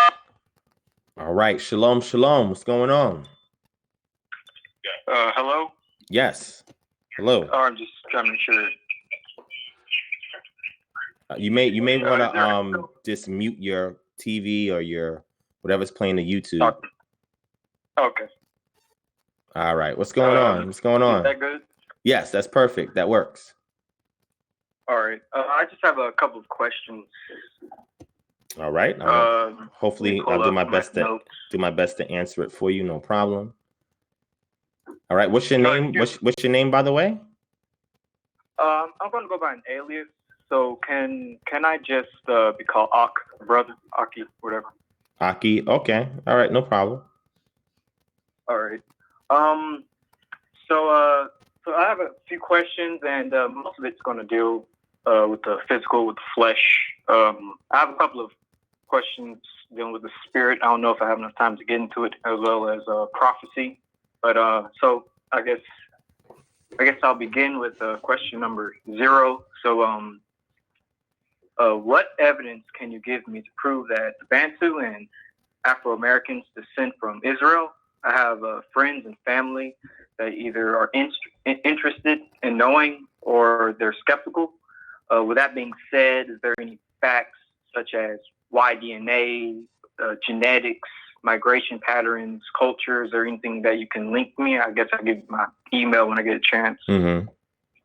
And you can just say right now on air as well. Sure. All right. Might walk through this. Yeah, so what you can do, you can email me at kingdomharbinger@gmail.com, and I can send some stuff your way. I have a lecture that I did where I touch on some of this. I think maybe about 3 different lectures where I touch on this, but the major one that I'm going to give to you right now, give me a second. I'll pull it up for you right now. And when you email me, I'll send you the link, right? So that way you have it. But in this one, I actually talked about that, right? I actually went in depth about the migrations, all right? It's called Unlocking the Time Capsule of the Israelite Profile Left in West Africa. This year, which is 2020, I'm doing a follow-up to that lecture with more information. And then every year, I'm going to update that, right? Because there's so much data that I'm coming across to validate and authenticate that I just have to keep updating the information so that way it's out there publicly, okay? So what I'm going to do is try to answer that question. You said to give you evidence about the Bantu. Now, I don't say that all the Bantu are Israelites. I don't teach that, right? So I don't know if you're getting that from Hebrews to Negroes or from some other group that teaches that, but I don't teach that, okay? Now, what I will say is that there is some Semitic infusion or Israelite infusion into some Bantu speaking peoples, right? Or those tribes. Remember, the Bantu peoples are not a homogeneous group. They're a heterogeneous group, and they're just made up of a cluster of tribes that speak the Bantu language, right? And it's believed that the Bantu language came from the Niger Benue area of Lokoja and comes from the Kwa language, right? And we get the Bantu speaking peoples from that region that then migrate along the coast into Central Africa, right down to West Africa. Okay, so this is a theory that's put forth in regards to the migration route of those Bantu speaking peoples by looking at the linguistic data and migration routes. Okay, so I don't teach that all the Bantu are Israelites. I teach that there was Semitic infusion that took place in West Africa, right? More particularly on the coastal areas of West Africa and along the Niger River, right? So the migration that takes place, and some of these are from certain oral traditions that we get, because there's always more than one oral tradition for most cultures, right, in West Africa. And the reason for that is because there is no recordation prior to 700 AD, right? And the reason for that is because the people mostly was an oral culture, okay? When the, Islam spread into Africa, and then that's when we started to get, the cartographers, you started to get the travelers, the historians, and just different scribal officials that came in and started to record information based on what they encountered in West Africa. And then along the coastlines, we start to get the Christian missionaries that are coming on the scene, and the colonists that's coming on the scene that are also documenting the people that live along the coastlines. So in regards to determining the identity of these Israelites migrating into West Africa, they had traveled along what's called the Sahel region of Africa, right? So exiting out of Israel, and again, we don't teach the Oriental hypothesis in full, and we don't teach the Hamitic hypothesis, right? And this is extremely important. If what you're saying is genuine and you're asking me how to convey it to family members, and you're not just asking me to see, what my point is, but either way, I want to make sure that you have our position. So coming across, leaving, I would say the Levant region, based on the various sieges that occurred, right? So first you had your 721 siege by the Assyrians that occurred in Lachish, and then attempted to occur in Jerusalem, but they were pushed back. But they were successful in conquering Samaria. And when that occurred, they took a good amount of these Israelites from what we call the northern tribes and displaced them into Mesopotamia. But we know that there was still some tribes, left behind, or peoples from these tribes left behind when Hezekiah and, calls a feast and wants to bring the Israelites that was left from the north down to Jerusalem so they can keep the feast of Passover. Josiah tries to do the same thing with his reform, right? These people had lived there, and then, some of them had migrated into Egypt, and I'm gonna give you evidence of how we determine that, right? So after the siege of Babylon, then we had more of them that migrated into Egypt. Now, these people that we're speaking about are going to be individuals that did not partake in what's called Second Temple Judaism, and we can start to find these things as we start to trace them after leaving out of Egypt. What we tend to find is that during the Persian captivity, you get what's called these mercenaries, communities that were sourced from the Levant that are placed there in Elephantine Island, okay? And when we look at the Elephantine papyri or papyrus, plural, we'll see that there are Arab sections of Aramaic that pertains to Israelites that were living there. When we look at P. Amherst 63 or P63 in the Amherst collection, we see that it is identified by scholars that this is a group of northern tribe Israelites, and they actually give an account within that papyri regarding them linking up with Judean captains from the south, and them being hidden or protected based on the siege that was occurring in the north. So we know that there was a populace of these northern tribe Israelites that resided there on Elephantine Island. And we find more of them that also go over to Alexandria and dwell, and then dwell in other parts or other cataracts of the Nile, all the way into Nubia. And then they go from Nubia, we see Dan travel south into Nubia and then amalgamate with the locals in Ethiopia and develop what's called the Beta Israel. When the Beta Israel was studied, they determined that there were certain practices and customs that they were doing that was done during the first temple period, and that they had little to no Second Temple period practices, which means they were a time capsule that was just sitting there, that was isolated, and that they had these practices that could not be identified within Second Temple Judaism or Orthodox Judaism as a whole, which is extremely unique, right? And do Operation Moses and their various operations, they were airlifted and brought into Israel after the state was formed in 1948, okay? And then we have some traditions of them venturing further south, and intermingling with some Bantu peoples there and, further south all the way to South Africa. And that's when we see the Lemba tribe pop up with their oral traditions migrating from Israel and being from the tribe of Dan, right? So that's where we see the offshoots of the tribe of Dan. And we also see references where Gil Noah, his students have actually written letters based on what they get from the Eldad the Danite, and his escapades in Africa, and him saying that he has identified several tribes in Africa. And these tribes that he identified in Africa are from the northern tribes that he encountered. This is 9th century AD.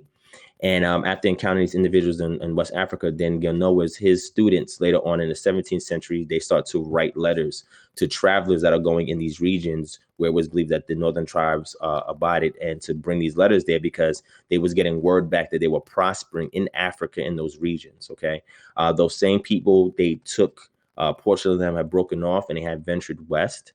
And we see this through a lot of the accounts that we get from the Arabian historians, cartographers, and travelers who denote these migration route of these Jews coming from Israel and migrating along these sub-Saharan trade routes in the Sahel region and making their way to West Africa. We know that there was various stops that they made along the way. They actually went through the route of Chad, and from Chad, they made their way to Niger. From Niger, they made their way to Nigeria. From Nigeria, they made their way through Benin, all the way to Ghana and other places along the coast, right? They start selling on the coast. Then over time, we have situations where we have Aski Muhammad. He's actually speaking about Jews that are trading with Berbers. He doesn't call them Berber Jews. He said they are Jews in his dynasty that are trading with Berbers. And if he finds out that this is occurring, then he's either going to kick them out or they're going to pay a heavy penalty. So you had a lot of crypto Jews that showed up during the time period of the Mali Empire, right? And the Songhai empires, where they are disguising themselves as Muslims, but they do practice their indigenous practice behind closed doors, right? So we had a lot of crypto Jews that were showing up, and then we had Jews that were doing trade. And then later on, we get an influx of Sephardic Jews that are making their way along the coast of West Africa and then making their way inland after 1492, when the Moors and the Sephardim Jews were kicked out, and they ventured along the coast. And they took other trade routes into West Africa, right? And this is well documented. And like I said, I can send you all the sources if you want. When the colonists start coming in, and they are looking at the peoples that are there in that region. You have a source from John Ogilvie, and John Ogilvie actually speaks on seeing two different types of what he calls Jews, or people practicing Israelite culture. He says he sees the native African type, and then he sees the Asian type. And he was able to identify that there was two types of Jews that lived along the Niger River. Okay. And then we have other people like G.T. Batson, who also came and intermingled with the peoples in Nigeria, lived amongst them for a lengthy period of time. And he says in his preface that in order for you to actually understand the culture of the people there, you have to understand the Levitical law, because he says the things that he reads right out the Levitical law, he sees it actually in application through the peoples there, which is identified as a form of halakha that the people were actually playing out based on that cultural memory that they infused into the locals there of Israelite culture, right? And then later on, we see, well, before him, we actually see Robert Hamil Nassau, who goes into the Congo region area, and he's interfacing with peoples there. And G.T. Babson references him and says, look, a lot of things that I've learned from West and Central Africa, I got from Robert Hamil Nassau, and studying the customs of the people. And in studying the customs of the people, he sees all of these similarities that he compares to biblical cultural practices, right?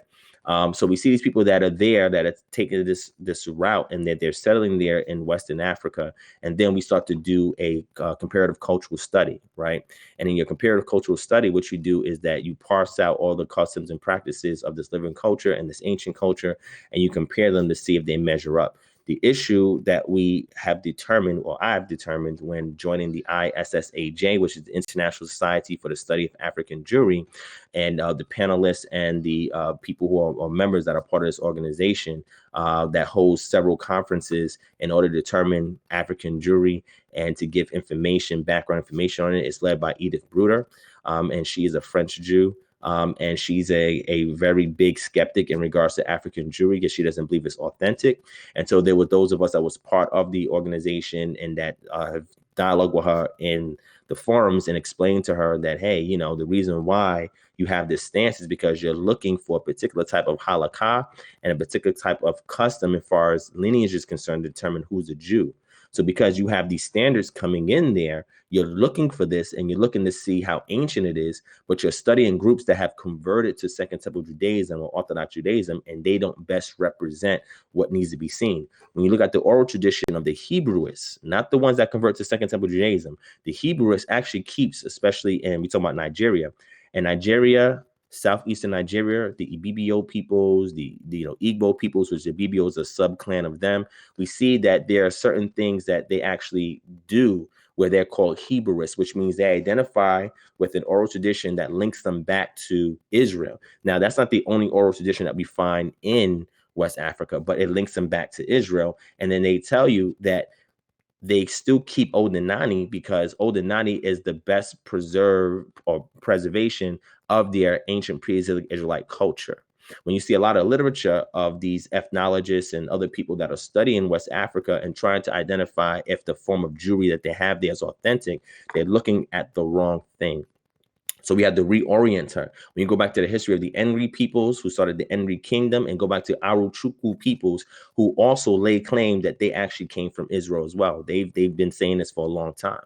You go back and you look at Oludao Equiano and his testimony where he's doing a comparative cultural studies between the Jews and his native peoples. And he's saying, look, based on looking at the different things that we do between our cultures, the only thing I could conclude is the fact that we actually have a common ancestor at some point. We also have an Ibibio figurine that was created that looks like an Asian Jew because the people in those regions believe that they share the same ancestors as these Sephardic or Asiatic looking Jews that were there in their region, right? So we have these physical evidences as well, where this was the belief of the peoples. Now, there's other people on the opposite side that will argue with that and say, no, you know, when you support this theory, you support the Hamitic hypothesis, which says that you had these people that come from the East, from the tribe of Ham or Shem or whoever that came and gave high culture to the savages in sub-Saharan Africa. We don't teach that. I teach that the Israelites that came there, they were subservient because they were a lower caste or second-class citizens because they were still under this issue of not fully keeping the statute, laws, and commandments that they were supposed to keep. So they were subservient to the other peoples that were there, right? They didn't create all these big, huge kingdoms that some Israelite congregations and groups and camps teach. I don't subscribe to that, right? They were a low-base people that lived in this region. They were able at times to keep their autonomous practices, and at other times they had to amalgamate with the peoples. Sometimes they married in with the people. So a lot of that Semitic infusion occurred over the lengthy period of time that they've been in Africa, right? So that's why when you go there, you see that, you know, they look, the ones that are there today who claim this lineage, they look just like their counterparts, right? Because of hundreds and hundreds, over thousands of years of actually being in this region, right? That they start to take on. You see the same thing when you go out further to the Far East and look for vestiges of Israelite tribes there. They also look at the locals, but their customs is what distinguishes them, right?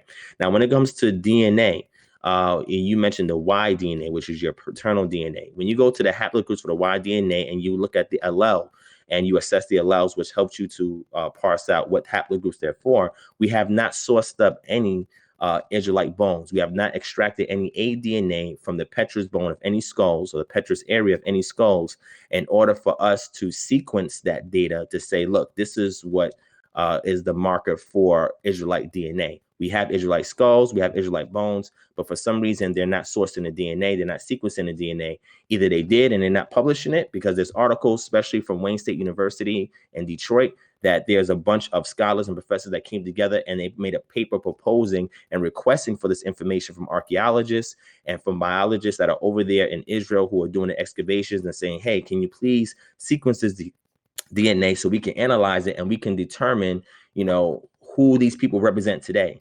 The actual Kohanim markers that they're looking at today, the modal Kohanim markers they're looking at today, is pretty much the concept. What they're doing is they're looking at all the groups that propose or claim to be Jews who are actually practicing a form of Orthodox Judaism or part of Orthodox Halakha, and then they're getting them together to say, okay, what markers do they have that they share? And they find out the majority of them have this J1 and J2 markers, which can be traced back indigenously to the Levant region. So they assume that, okay, Israelites, if we were to get their DNA, they would have the J1 and J2 markers definitively. So therefore, we can say that these people are authentically Jews. And that is erroneous because we do not have that source DNA data to pull from. So you can only create theories.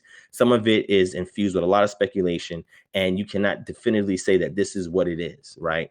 Even looking in that region, there are people in that region that have E1, B1, A, and B from their ancestral roots of the Natufians that resided in that region that was there during the Paleolithic period of time where they had the parent E1, B1 before it branched off in that region before the Stone Age period, right? And then we have people that live natively in that area in various sites that still have that ancient E1, B1 DNA there, and some branch to A and some branch to B that are there in the Levant region today. If you go look up any data map that is to show you, all the different DNA markers in a particular region, a lot of times they don't take into account migrations. I have several articles on migrations by anthropologists, modern anthropologists, that say that sometimes it's hard to tell the source of something because there has been so many migrations, especially in the Near East, based on hundreds and hundreds of years of different things occurring. One of those things is the Ottoman Empire. During the Ottoman Empire, there was a huge influx of migrations during the Ottoman Empire where peoples were moved and brought in and so forth. And this is something that was common in that region, right? So then what they would have to do is they would have to go and look for more ancient bones by going to a particular strata that has a time capsule of people during the Iron Age 1, Iron Age 2, or even the Middle and Late Bronze Age periods, and source the DNA, that ADNA from the petrous area of the skull, and be able to sequence it to say what it is. They had one such study that they did in Lebanon, or where ancient Phoenicia is at, and they were able to exhume 5 bones, and they did a DNA study on those 5 bones, and they wanted to see if the ancestry was left behind, DNA ancestry was left behind with people that are currently living there today. They found out that the 2 males that they sourced had the J1, J2 markers, but the 3 women that they sourced had different types of markers altogether, which goes to show that it was mostly women that were brought in that area that then procreated with the men that had the J1, J2 markers. And then that's how you then get the offshoots that exist in that region today. But we don't have any bones from any notable Israelite, from Israelite sites that we know that are there in Israel, that they have actually sequenced to say definitively we can use DNA. So therefore we cannot use DNA definitively at all, right? And it goes on. I'm just telling you off the top of my head where everything that I'm saying to you, I have sourced. You can go back and check out that PowerPoint where I give some of that data there. And that PowerPoint was just an introduction or a preview. And then the one that I'm going to do this year, I'm going to layer it with more information. It's probably like an additional 60 to 70 different slides I've added to it, because so much more information I covered all the time. It is just, it's ridiculous, right? So that's how we can safely conclude that. I don't say that every West African tribe or every Bantu is an Israelite. I don't teach that, right? That's erroneous to teach that. But there are certain tribes that we know from their oral tradition, from their migration routes, from their customs, that we can say that they also were touched by Semitic infusion. The Israelite blood was infused into these areas. And this is why we have the certain things that we have. I give you an example. When you ask the Igbo people 2 different things, the kinsman redeemer, right? And we can go looking at morphological and syntactical cults, which are loan translations of some form in linguistics, where you could determine that you can have something in one language that sounds like that language, right? So it's not borrowed directly, right? Like a transliteration, but it's an idiom or a phrase or something that is said in the way it's said in that language, but it is not original to that language. It comes from another language. And we find a couple of those, one in the kinsman redeemer custom. And Igbo land, they have that custom, but they don't have a myth to tie back to it. They don't have the origin to tie back to it. Circumcision on the 8th day, they don't have the myth or the origin to tie back to why that's there. So when you see these things that are there, it is coming from an infusion from another culture through the process of acculturation, cultural diffusion, and inculturation, that they do end up with these practices and not have an origin because they themselves did not originate it. The Oriental hypothesis teaches that those regions were not populated, and it was people from the East that came there and populated those regions, brought high culture, and those are the peoples that exist there today. We don't teach that, right? Because there was already people that was optimist to that area or indigenous to that area when these Israelites migrated into that region, okay? When we go back to the Nsuka digs or the Suka exhumations or extractions, we see that there's archaeology that goes back to 9th century AD, and then we go look at the Stone Age archaeology, it goes back even further. So we know there was already people living in that region, but we have examples like, for example, in Mali and the hillsides on the cliffs, you see that there's the Dogon people that we speak about today. They're not indigenous to that area. They migrated there from the 11th to 14th century CE. There was other groups that was there that predated them before they even got there, but they're the most popular ones that are known because they're still there today. And when you look into anthropology and you look at these things, you're able to exhume this information, use this data that comes with more better interpretations to explain why you see these things. The last point is that one of the cons to this theory is that it's using the linguistic data to talk about the Niger Benue confluence theory, which teaches that through using linguistic data, we can trace back the origins of these Bantu peoples to the region of Lokoja, right? And where the confluence of the Niger and the confluence of the Benue rivers meet, right? That these people was there in that community and they migrated south and they spread out from there, right? That's something else. So there's ways that I counter that to say, look, that may be the source of where those indigenous people are, but it doesn't account for all the migration that come from the east, right? So though that would be my proposition that I would offer in regards to Israelite identity in West Africa, and knowing that these tribes that they had amalgamated with have been taken into the Atlantic slave trade. We can look through the Africanisms in order to determine that. We can look through linguistic data in order to determine that, and various other ways to know that the regions in which they came from that were brought over here to the shores, and DNA helps with that as well. And then we can show the amalgamation occurred through Semitic infusion into the West. Okay, so that's pretty much my proposition on that. So if you have any other questions according to that, if not, I can move on to your second question, and then anything else you can either email me or we can address that at another time. Yeah, that was good. I'm just going to recap on what you said so I can make sure I have this correct in just a very short paragraph. And remember, the video was there. This video will be up too, so you can always go back and replay it and take notes. Sometimes I talk a little fast when I'm going off the dome because there's a lot of information that comes to mind when you ask me a question. But if you go back and look at that lecture and or use the source citations I'll send you via email, it'll make it easier for you to recap. But go ahead, I'm listening. Oh, yes, sir. I took some notes. So Israelites migrated into Africa prior to the second temple being built, which is why we don't have, I guess you can say, the book of Matthew or something, you know. And we intermingled with Africans that were already in Africa. Correct. And or some of us may have been estranged somewhere else. Correct. And so, and then, you know, translate slave trade happened. All right. So yeah, that makes sense. I also heard, I think kind of covered this in a way. I also heard that a theory that the Bantu may have been Caucasoids and they mixed with pygmy women, and that's how you get the Negroid phenotype. And that, for instance, our genetic markers E1B1A is really like Caucasoid because of people like Ramses III, who has E1B1A as well. Correct. And so what's your thoughts of the Bantu? Sure. I guess you would say Proto-Bantu or Proto-Bantu, whatever. What is your thoughts on them actually being, I don't know, I guess you can say Caucasoids or correct, or Israelite type of Caucasoid that mix with pygmy women, and that's how you get the Negro phenotype. And I guess by Caucasoid, it depends on the author, because I read a lot. Like, I was reading from Kuhn. I don't know if you know him, Dr. Kuhn. Correct. Old racialist scientist. I try sir. to read from both the Eurocentric and Afrocentric. So Exactly. I get a good understanding. That's good. But All right. I know Caucasoid can mean Ethiopians, Somalians, or Indians. It's basically just a slim nose. Exactly. It's the phenotype. It's the phenotype. Correct. So right. To answer that question, when somebody says Caucasoid, they have to, remember, these terms comes from racist anthropologists, right? Because in the old world, they didn't identify people that way, right? So when people say Caucasoid, going based on cradometric studies that they've done on skulls that was found in the Caucasus Mountains, they would have to show the migration from the Caucasus Mountains reinfused back into that region, right? That region could have just maintained those phenotypes based on, like, for example, if you use Ethiopia, Djibouti, any area around that region, you always have looked at, or have scientific data to show migrations back and forth from Arabia and Yemen into that region, right?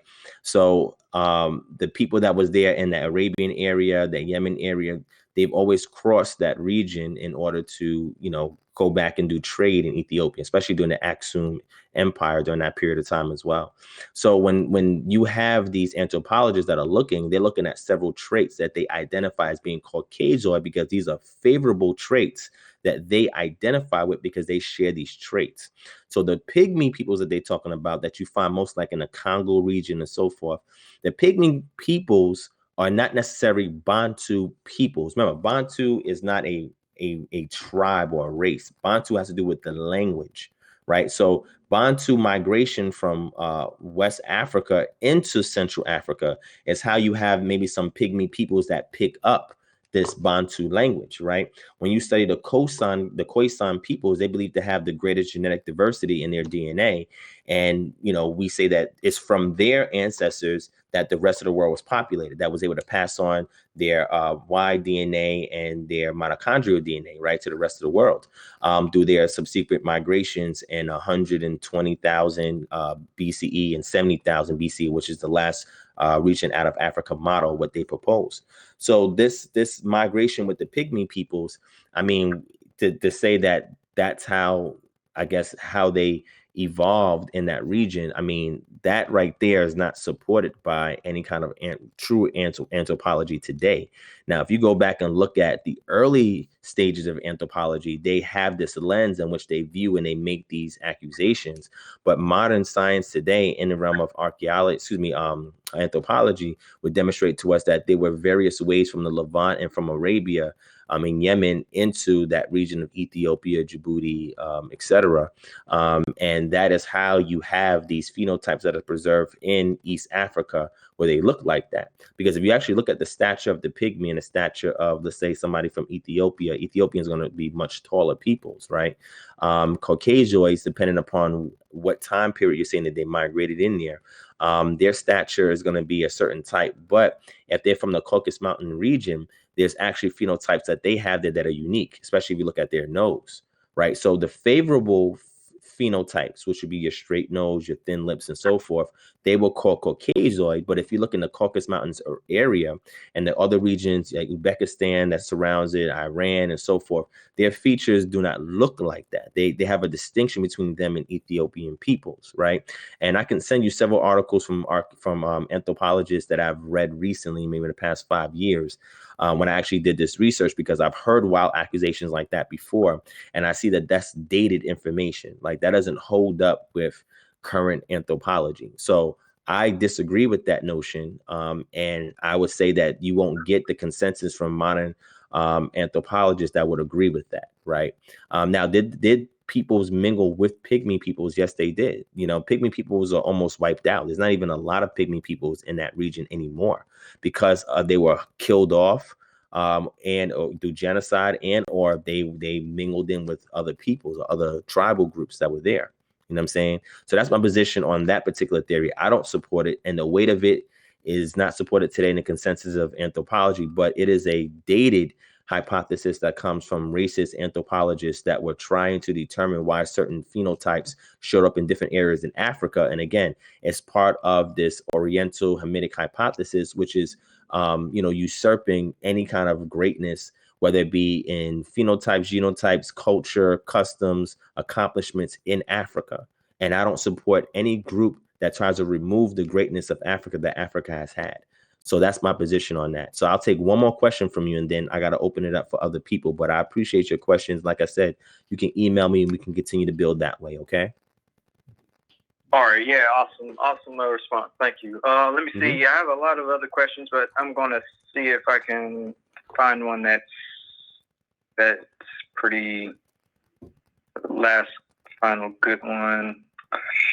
All right. So I'm just going to go in order of what I was going to go with. All right. So do you consider like the ancestors of the ancient Israelites to be like Mesopotamian, Sumero-Akkadian, Sumerians, Chaldeans, Africans, Iraqis? Like, what do you consider the ancestors of the ancient Israelites? All right. That's an excellent question. And you'll have people that say that they're from Mesopotamia, because when you look at the Bible and see where Abraham migrated from, it was in the south along the river in Mesopotamia, and then he made his way to Haran in the north, right? So you say of the Chaldeans.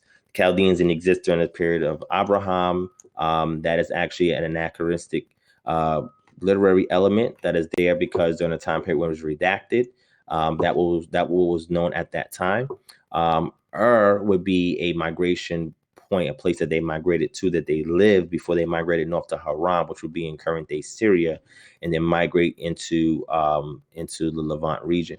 I would say we don't know the source of Abraham, because when it opens up, he's already a grown man, right? So we don't know where he migrated from, you know what I'm saying, before the text opens up in Ur.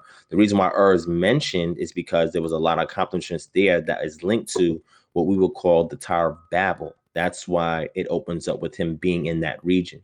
Now, I've done lectures explaining why he had to migrate, because of what was happening during that time period when he was around, during the Middle Bronze period, when he was around. The different changes, political changes that was going on in that region that forced him north, because the idolatry business that him and his father Terah was in, wasn't profitable in that region anymore, and they had to move north because there was tribes that was coming from the Arabian steppes that was sacking that region, and they went and settled in Syria. So in Syria, they had a form of Aramaic that was there in Syria, and we see that when they venture into the Levant region, according to the text, if I'm not mistaken, it was Jacob, when he went back to Syria. Jacob, I'm sure it was Jacob. Matter of fact, I could look it up to you. There was a situation where there was a place stone that was there, and it had two different pronunciations. One was the Aramaic form of it, and one was a Proto-Hebrew form of it, right? So we're looking at that to say, Abraham would have been somebody that, from my proposition, migrated from Levant region or somewhere in that area and moved to Ur because it was profitable for business, business his father Terah was in. And then after certain political changes, they migrated north. And then from there in Haran, they migrated into Canaan. So we don't know where he comes from, because when the scene opens up, he's a grown man. It doesn't tell us that was his place of nativity, right? That was his nascence, the place where he was born or birth. So we don't know if that's where he's from. So we have to look at other circumstantial data to kind of propose a thesis to say, look, this is what I propose that he's from. So I would say that the people in that region, looking at data, and I'm gonna pull one up for you right now, so you can see what I'm talking about. I want to bring something up on the screen real quick. Let me see if I can bring this up. So I can find my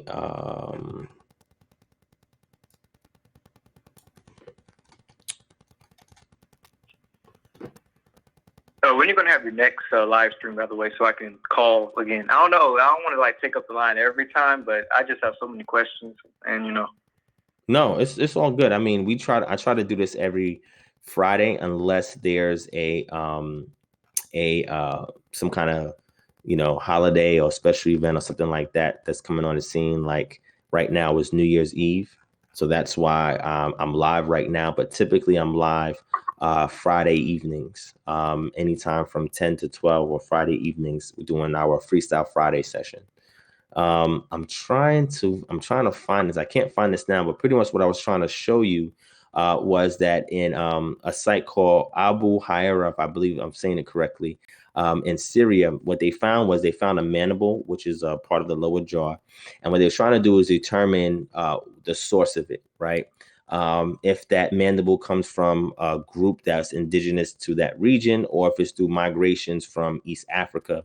And they discovered that they were actually derived from peoples that had migrated from East Africa and the Ethiopian region over there to Syria, right? So what we see is that we see a lot of Northeast African migrations into Mesopotamia during that period of time, and even older than that has been happening for a lengthy period of time, right? So I would say that, he would be from that stock and migrated to Ur because of the climate that was conducive to selling certain idols. And then when that climate got disrupted, he migrated north to Haran. His father died and he left out of there and migrated into Canaan. But then his offspring migrated, through Yaakov, migrated into Egypt. And then from Egypt, they multiplied. And then, when they exited out of Egypt, they came into Canaan and they intermingled. When we read the book of Judges 1 and Judges 2, they intermingled with the local peoples there.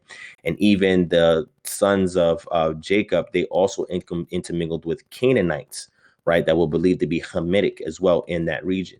So Abraham would just be play one part, but then when you look at the lineage over time, there was intermingling with other groups that was considered Hamitic.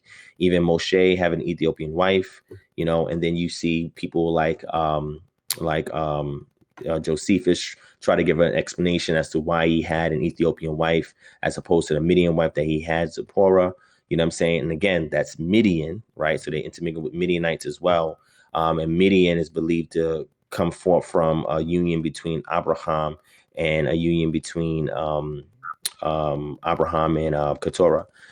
So, like I said, if you want to look for the lineage coming from out of him, we can see intermingling, but him himself, we don't have a source of his nativity. So we don't know if he was actually born in Ur, if he was part of the tribes that was there in Ur, which we know during that period of time, the Akkadians was in control over. So, I mean, we just don't know, right? So I'm just giving you, my postulation on that. And it requires ongoing research in order to pinpoint as much as you can, because all you're playing with is circumstantial evidence. Okay. It almost sounds like you have a slight evolutionary touch to history or world history. I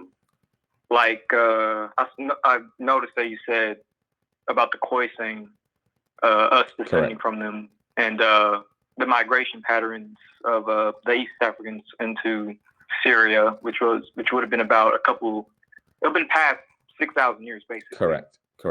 So my position is I try to look at two different things. So in order for me to reconstruct ancient pre-Israelite culture, which is what I try to specialize in, is you have to look at the literature that was left behind. You have to look at the archaeological record, and then you have to look for a living culture, right, that is similar to or can be derived from what you're studying in archaeology and in the literature. So within that, outside of that scope, there is science outside of that, right? Anthropology, biology, genetics, ethnology, etc. So I try to look at that data as well, and I try to see where the reconstruction fits within that data, right, or within that consensus. So it's easier to argue, right, because you have to know what the consensus is in the scientific arena before you can propose what your actual theory is, right? So that's why when you hear me talk about things from literature, archaeology, and anthropology, and then try to create a working model for explaining the ethnogenesis of the Israelites and where they fit within world history, where they fit within science, etc. Right. So that's why I say that. Now, there's people who would say that, well, we don't believe that, people live older than that. And then they would give you the theory that they have on 6,000 years. And they say that that is the length of time and the oldest length of time in regards to man being formed. In 4004, they say that's when Noah settled and Noah's sons repopulated the earth. Now, when you look at Usher's, are you familiar with Bishop Usher, his chronology? It kind of sounds familiar. Doesn't he believe in, like you said, 4,000 years is what 4,000 BC was when Adam and Eve were created, and the whole timeline. Is that the guy? Or Correct. Are you talking about? Correct. That's the guy, James Usher. Okay. Yeah, the Archbishop of Armagh and Primate of Ireland. So he was the one that really did the counting and everything like that, and came up with that time period, right? But when you read the text is not meant to be taken literal at every point. And the reason why we say that is because it's a piece of literature and it had a particular purpose, right? So a lot of times when you see length of numbers, this is not something that is unique to the Bible, right? We see these lengthy periods of time where people lived also in sister cultures as well. In Mesopotamia, we see it. It's also, we see that in from Manetho's references to the spirit kings of Kemet. And we see these in other regions, like looking at the Hittites and looking at their chronology as well. Sumerians and their chronology, they always believed that in the antediluvian period that they had ancestors that lived for a long period of time, and the ones that establishes the ancient kingdoms, that they also lived for a long period of time, right? So this was something that was just common during that period of time to include in your myth or your literature to justify something, right? Because when you show that an individual lived for a lengthy period of time, it goes to show how great that individual was, right? And how the world was one way and then it degraded over time to what we have today. So that's why you'll see me try to be as well-rounded as possible and to consider data that may not agree with my worldview or my vantage point, just so that way when I encounter it, I can show where my vantage point fits within that narrative as well, for people who believe or subscribe to things outside of my worldview. So that's why you hear me make references to stuff like that. Okay. Yeah. I kind of personally believe in I don't know, 6,000 years, and that's fine. I'm really looking through people like Ken Ham. I don't know if you ever heard of him. What's his name? Ken Ham and Kent Hovind. Kent Hovind, you mean? Yes, Kent Hovind. Ham and Kent Hovind. YEC. He's a young Earth creationist. Correct. I'm not a YEC. I'm a old Earth creationist, right? And I subscribe to theistic evolution. And if you want to see an example of what it is I subscribe to, you can look up Hugh Ross, HUGHROSS. He's an astrophysicist. Yeah. So he debated Kent Hovind as well, but he's an astrophysicist, and I subscribe to his position, right? Me and him share the same position in regards to theistic evolution. That's my position. But the young Earth creationists and people who subscribe to the 6,000 year theory, I know that theory in and out. At one point, when I was following Kent Hovind, when I was a Christian, I subscribed to it. But then when I started to look into the works of Hugh Ross and to other data, it led me to being subscribing to theistic evolution, right? So that's where I'm at currently. All right, so I'm still Christian, by the way. That's fine. I do believe that Afro-Americans are Israel, and I do like Ken Hovind's theory. I've kind of managed myself to see how everything can work with a 6,000 year universe, 6,000 years, but we'll have to get into that some other time if we were to talk about creation, I guess. Correct. So what I'm gonna do, let me open it up for other people, because I know people are waiting. Yes, so sir. What I want to do is I want to thank you, especially for being a Christian, for being so open-minded, right? For willing to have a dialogue with me, being respectful, allowing me to be respectful with you as well. And let you know that you're welcome to call in any other time that we're live. You're welcome to email me at kingdomharbinger@gmail.com. And I will be more than happy to further discussion with you. You know, I'm not a terrorist against Christianity or Christians. I don't have an issue with Christians, right? The only issue I have is when Christians attack me, right? That's the only time I have an issue. But when I have fruitful, productive dialogues like this, it helps me to learn, helps me to grow, and helps me to be more tactful and diplomatic, right? So I appreciate your presence on the phone and for giving me a call, my brother. And I look forward to having a dialogue with you again soon, okay? Oh, yes. So it was nice talking to you as well and getting understanding from, I don't want to say Hebrew Israelite, but someone that's more Hebrew than Christian, I guess you can say. Correct. I don't know. Correct. Try not to be rude. No, it's okay. It's okay. And again, I'm not easily offended. You know, whatever you know to identify with, that's fine. But at the end of the day, I believe if we do more of these inquiries, even if we don't agree, we can at least tactfully understand where somebody's coming from, right? So we don't have to harbor hatred and bitterness and anger and just ill will, right? We can actually operate spiritually when dialogue with one another and actually build and learn from each other, because there's stuff that you can contribute that I can learn from, and vice versa, right? So that's why I said stay in touch and let's continue building in the future, okay? Oh, yes, sir. Yes, sir. I guess I'll send you my email. Like, where should I do that? kingdomharbinger@gmail.com. Go back to the chat. One of my mods will drop it in, or you'll see it after this video is over in the description section, okay? Okay. All right. Thank you so much, my brother, man. Look forward to speaking to you again. Oh, yes, sir. It was nice speaking to you too, and can't wait for the next discussion. All right. Shalom. All right. Shalom. All right. Awesome. You see that? You see that?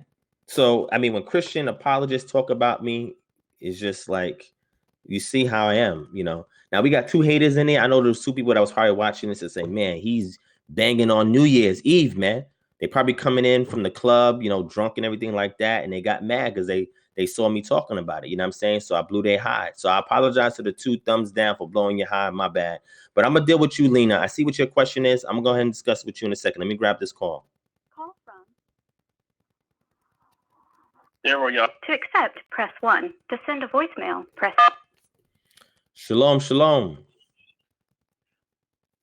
Shalom, bro. How you doing? How's it going? I'm doing good. How you doing? Doing pretty good. Pretty good. I do have a few questions. I won't take long because I know there's other callers. You know, Mm-hmm. what I'm saying, want to chime in. Are you familiar with the Tanis inscription? Yes. Also known as the Canopus Yes. inscription, etc. Mm-hmm. Have you noticed that this inscription, it's I'll say its outline is similar to the outline of the how the Judean calendar is outlined. In a sense, like it has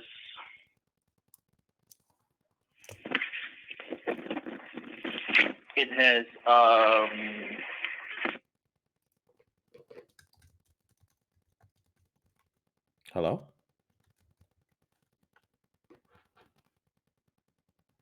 Hello? Okay, I guess I lost the brother. Yahoo. You can call back or just email me, okay? The line's open, family. Call in. The line is open. Lena, somebody's telling you to call in. Feel free to call in. Call in, Lena, because you asked a question about the shooting, right? And I don't know if you know my position on it. I've spoken about this already. But in regards to the shooting, those individuals, they were not affiliated officially with any Israelite organization. They showed interest, but they were not affiliated. Call from.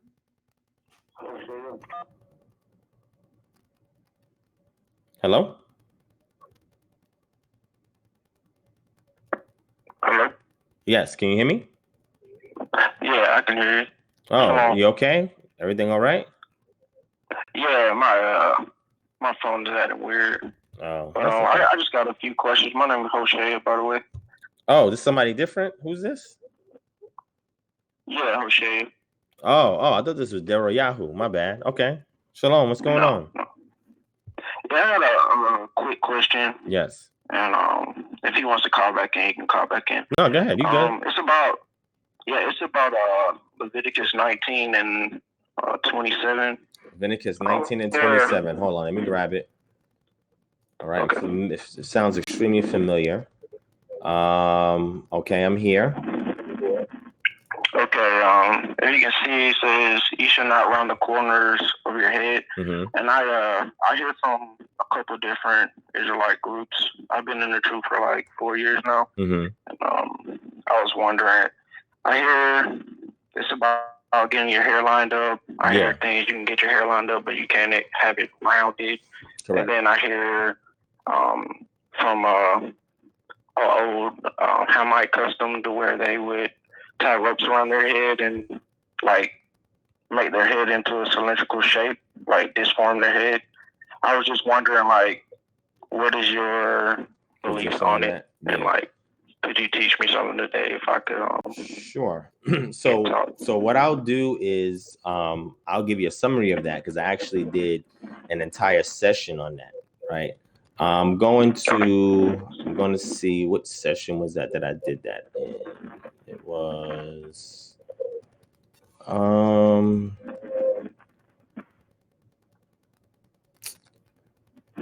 what session was that? Well, anyway, I'll drop the session in the chat for you, so you have it. But pretty much what I did was I went into detail about that, and what I was trying to simply explain was that in order for us to understand that particular culture, I found the video. I'm gonna drop it in here. We have to look at the Canaanite culture it was in opposition towards. Okay. So let me pull up some scriptures real quick for you, and then I'll explain to you what I mean by that. And then I think I can let me pull up my reference for you real quick. A book reference that I had suggested people get this Bible so they can get more information on the cultural background. Right. It's a cultural background study Bible. It's published by Zondervan, and it's a really great book. I also recommend people get into the Ugaritic text. And the reason why I recommend people get into the Ugaritic text is simply because we learn about Canaanite practices. Okay. And when you learn about the Canaanite practices, you know the things that the Most High was telling the Israelites not to do based on what was being done. Okay. Now, the problem is when you have Israelites that talk about Hamitic practices where they tie ropes around their head, the question is, were these people living in Canaan? They would have to show you that this practice was going on during the Iron Age period and or the late Bronze Age period in Canaan or even in Egypt. And what you'll see is that a lot of brothers are getting this information based on indigenous tribes that's never been in that region before. So there's no way that Yah could have been telling them to do something that they would have never seen happen. Because he tells them, do not follow the customs that are being done in Canaan. Right? So if you don't know what those customs are, then you can guess anything, say anything till the cows come home. But that doesn't mean that you're going to be accurate. Right? So I get my beard shaped up. Right? I get the straggly hairs trimmed and I get my beard shaped up because I understand what the Canaanite practice is.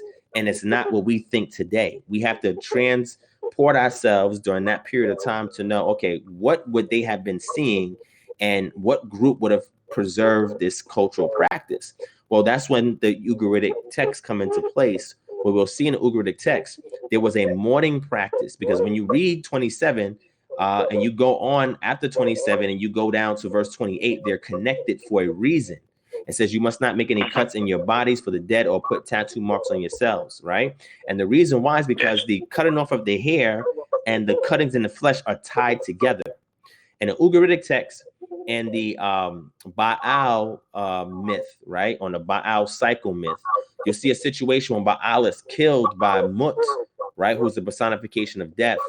And El, who is the chief patron deity, he is mourning Baal. And what we see is that the Amorites had taken over Ugarit, and in taking over Ugarit, they infused their customs into the region of Ugaritic, and the Ugaritic scribes were writing things that reflected the customs of the Amorites.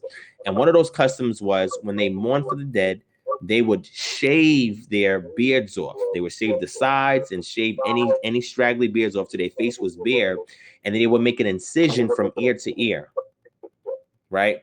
If you look in, let's say, in the region of Nigeria, and you look at the Igbo peoples, they have the Ichi marks. And those are those marks or those scarification marks that they make across their face that you see. And it's almost similar to that, right? So you'll see he's mourning Baal. he shaves off his beard and he's cutting his skin, the around the corners of his beard from ear to ear, where his beard cannot grow anymore in that region because he's marred his face. And then he makes cutting in his flesh and he's bleeding out for Baal, right? So this is what it's talking in conjunction of. Now, I'm going to show you from this book. It's called the Cultural, if it comes up, here we go. It's called the Cultural Background Study Bible from Zondervan. This is from the New King James Version. And you can buy this for yourself. You can get it either for Kindle, which I have it for, or you can get the physical copy. And in here, it goes over this with you. So I'm gonna put it on the screen so you can see it. And we can go through it real quick. All right. So let me bring it up here if I can get to it. I'll show you the cover so you can see what it looks like.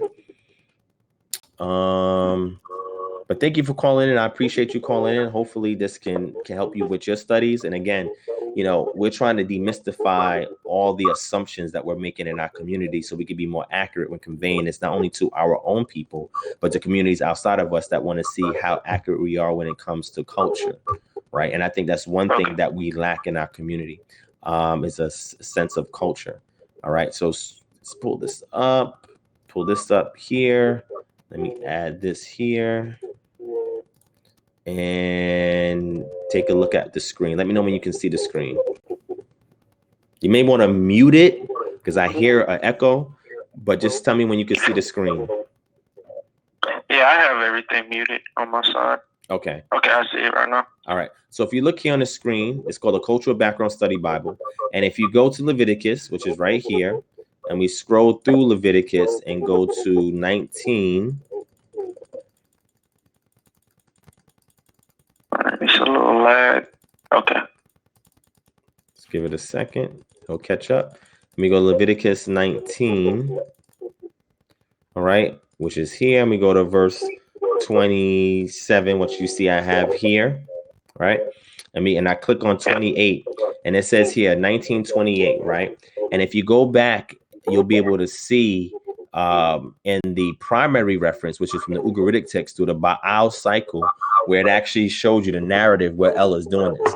And it says, make any cuttings in your flesh for the dead. Lacerating oneself in mourning was a heightened expression of sorrow. We see that in Jeremiah 16:6 and Jeremiah 41:5. In the Ugaritic Baal cycle, when the chief god Elu, which is El, learns that Baal is dead, he goes into paroxysms of grief that emphasize the magnitude of the catastrophe, right? Or the catastrophe.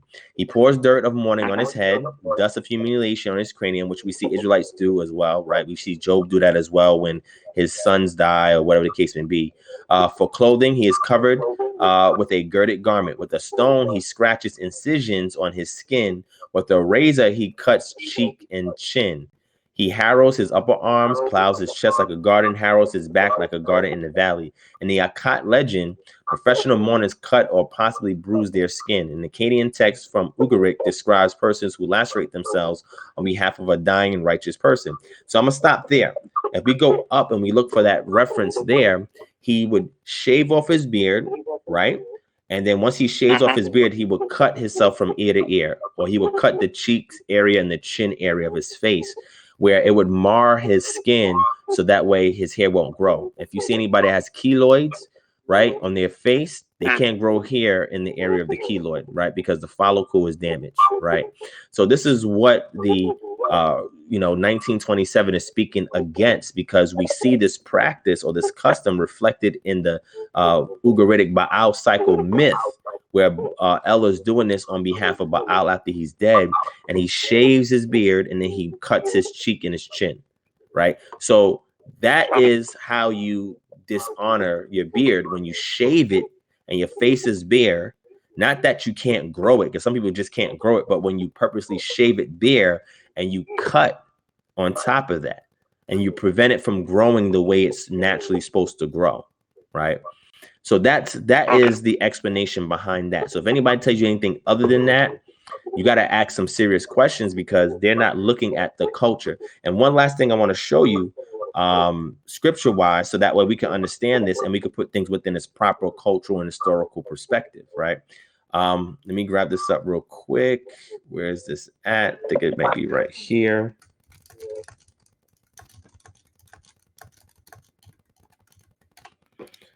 Right, that's going to be our Deuteronomy 12 and 30, which says, be careful not to be ensnared by their ways after they have been destroyed before you. Do not inquire about their gods, asking, how do these nations serve their gods? I will do likewise. So their vantage point of El is him mourning over Baal, but the Israelites' vantage point is El is a little bit different.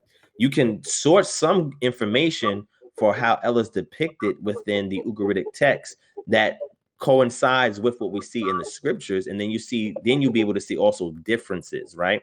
But Yah's saying here very carefully, he says, you must not worship Yah Elohim in this way, because they practice for the gods every abomination which Yah hates. So this is them being expressly told, do not follow their practices. Exodus 23:24 says, you must not bow down to their gods or serve them or follow their practices.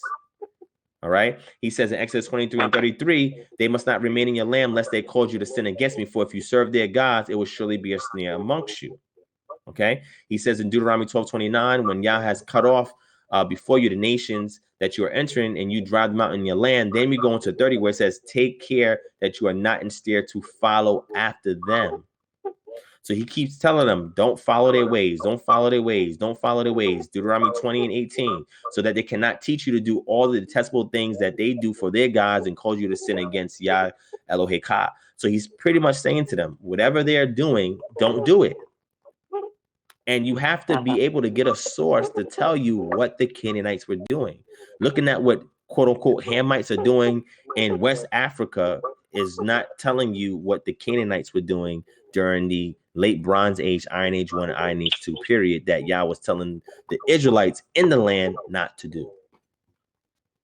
So hopefully that answers your question. Like I said, you can go back and check out the video I did on it.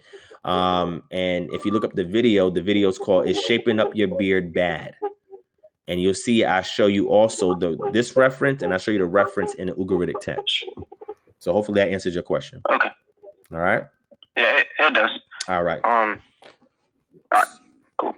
Thank you. You're welcome. So, hey, like I said, you can always call back in another time, ask another question, and I'll address it for you. Okay. But I thank you for taking your time to call, my brother. I appreciate your time because I know it's valuable. Hopefully I was able to impart something into you that can help you with your studies and point you in the right direction. And again, if you learn our methodology of how we study here, you can just take those tools and be able to come to the same conclusions that I'm coming to, right? I don't hide any of those tools. I try to give them out for free as much as I can so people can come up with their own independent conclusions based on using proper methodology, okay?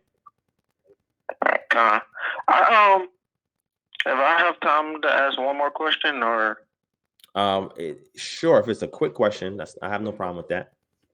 You can answer yes or no, and okay, I'll just go for there. Do you believe that the indigenous people into the Americas, or the natives and the Incas and Aztecs, are Israelites? I would say I draw a line in the sand on that. I've studied that, but not as in depth as I would like to. I was initially opposed to that. As far as any natives here actually being Israelites, until I actually look at the claims. And there's actually a documentary called Despierte Mi Gente that was created by a brother from AOC, Mala'ak, and a brother from GOCC, Wanyasap, and they put a documentary together where they were able to showcase, at least from Puerto Rico, that the Arawak-speaking peoples there have laid claim to actually being Israelites, right? And then they also go into haplogroup X, which is a Middle Eastern haplogroup that found its way over here in the Americas, which goes to show a different migration than the haplogroups that we get coming off of the Bering Strait region. So I would say that there is some plausibility to it. I wouldn't say every native group over here is an Israelite, just like I wouldn't say every West African group is an Israelite. But when we look at the data for the ones that the data is that the information is revealed on, and we actually do an analysis on it, there is a case that could be made. So I can leave it at that. Okay. All right. Thank you for your time, brother. Anytime, my brother. Give me 1 second, family. All right. All right.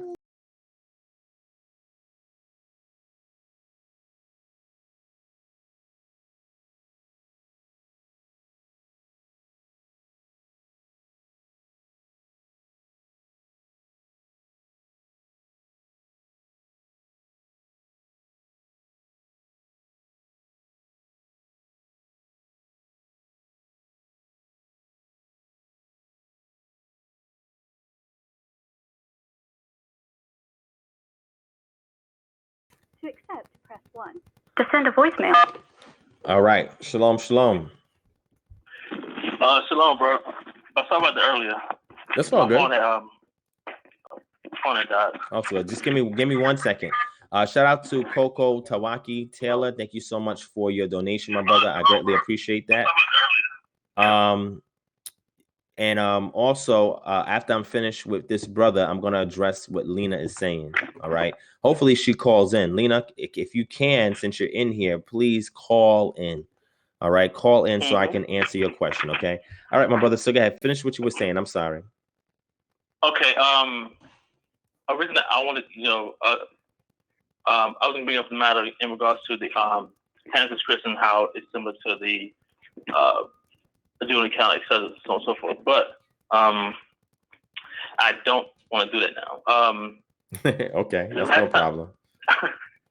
The last time I called in, and I was, we were discussing in regards to immersion and so on and so forth, and how I was saying that from my studies, I was saying that how the individuals who are addicted to scrolls then practice immersion and so on and so forth, and things of that nature. You asked me about how I went through and read the scrolls, so on and so forth.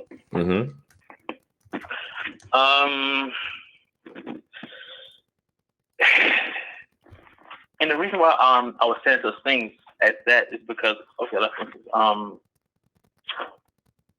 do you have like the Dead Sea Scrolls study edition? Possibly. I got like 6 or 7 books on the Dead Sea Scrolls. I have it in my archives in New York in storage, and then I have some ebooks and articles.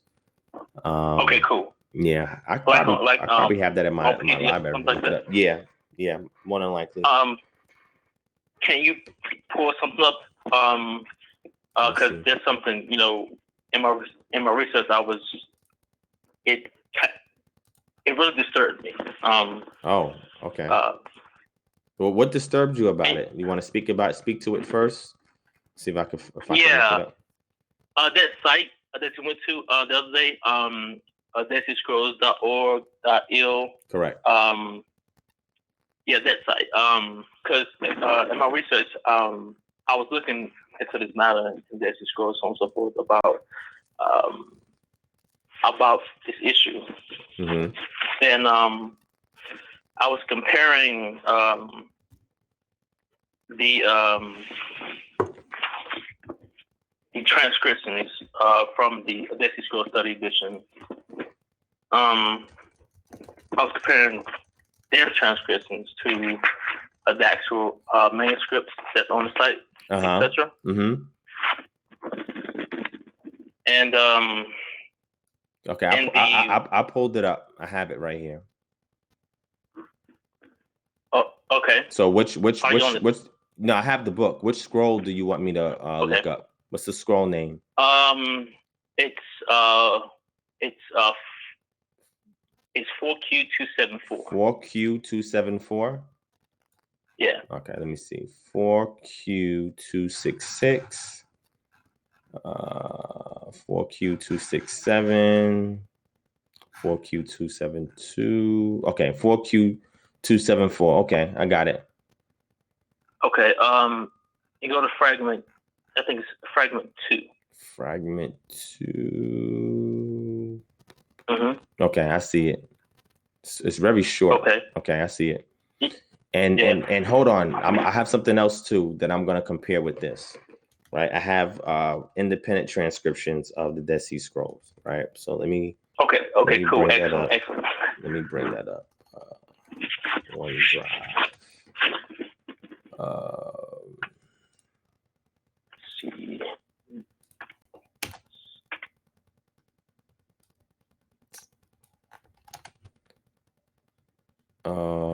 Oh, they'll make me sign in, really.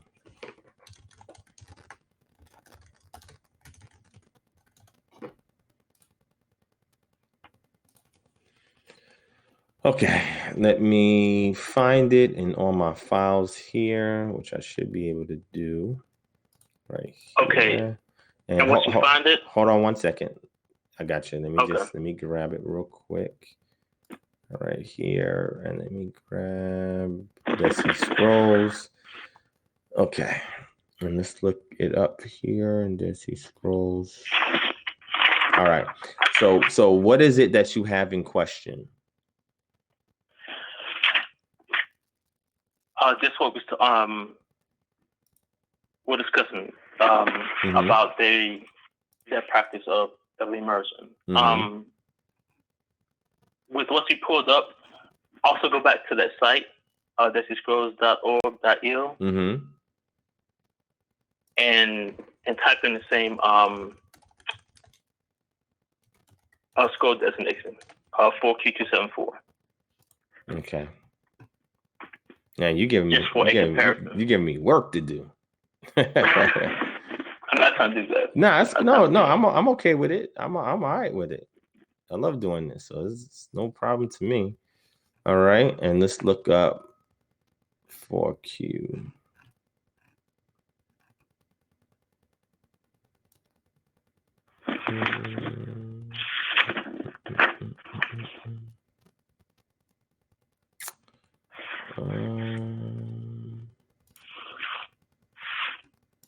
Okay, 4Q274, right?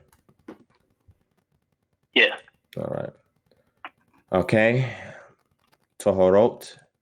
All right. So I'm looking at it now. Okay. And which plate you want me to focus on? Focus on plate. I'm gonna go to the 182 infrared. Yeah, exactly. That one. 182 fragment 3. Fragment 3. Okay, I'm here. Okay. All right, that.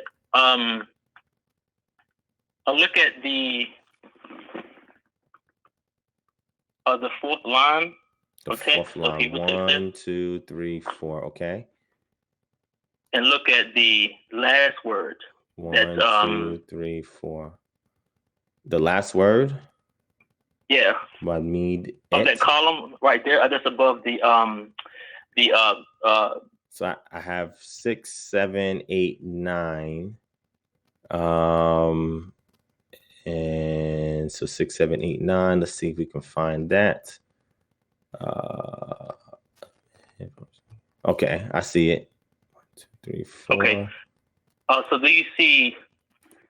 I'm above the tone area, where it has a black mark above the olive. Yes. Okay. Here it's written as olive wall and tape, right? Correct.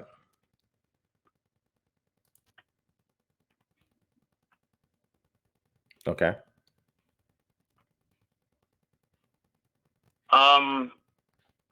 And I go back to your PDF that you pulled up in regards to the same fragmentary scroll. All right. So I want to see if I can bring them both up on the screen at one time. Let me see if it'll let me do that, so people can see what we're talking about. All right, let me see. Okay, cool. Screen share, application window, Dead Sea Scrolls. You want me to bring up the study edition or the actual scroll itself? Which one you want me to bring on the screen? I'll first bring up the one from the study edition. Okay. And then next we'll bring up the scrolls for comparison. Okay, so it is on the screen now. Okay. All right, so people can see. All right. Can you see my screen? Yeah, I can see it, but we don't see it yet. Oh, you don't see it yet? Oh, it's there? Okay. Yeah, I see it now. Okay. All right. So this is your, you said 4Q274, right? About the purification Yep. rules, right? Okay. This Yep, goes exactly. in line with what they call the community rules. Okay. And we Right. have fragment 2, and then this is our English translation, but this is the Hebrew here. And this is fragment 2, 3. So you talking about right here, right? Is this Yep. the one we on? Okay. So go ahead. All right. Go back to page 268. I mean, 628. 628. Okay. Here we go. Fragment 2:1. Okay. Not that one. Scroll up some Scroll up. at the page. Yeah, here, right here, Okay. at page 268. I mean, 628. Okay. So you talking about see here, this is fragment 1 now. Yeah, Okay. in this edition, Mm-hmm. right here, right? Correct. Okay, now scroll down some slightly to the bottom of the page.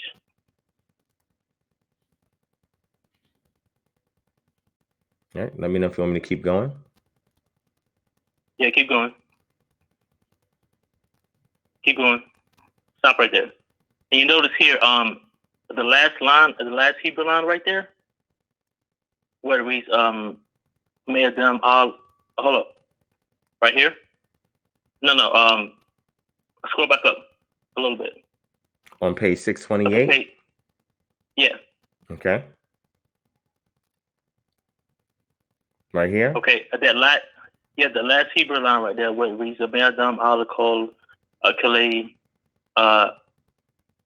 get the ball, Mm-hmm. where I know say Otto, that very word right there, Otto. Right here. Uh-huh.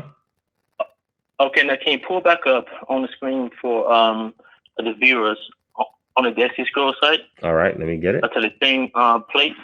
All right. Just let me know when you can see it.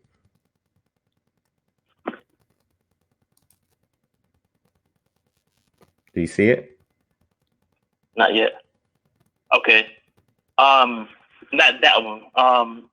Okay. Let me go We back. can see it here, somewhat, but So go back out. hold on. I'm out. Give it a second. It'll show up. Which one you want me to grab? Just take a look.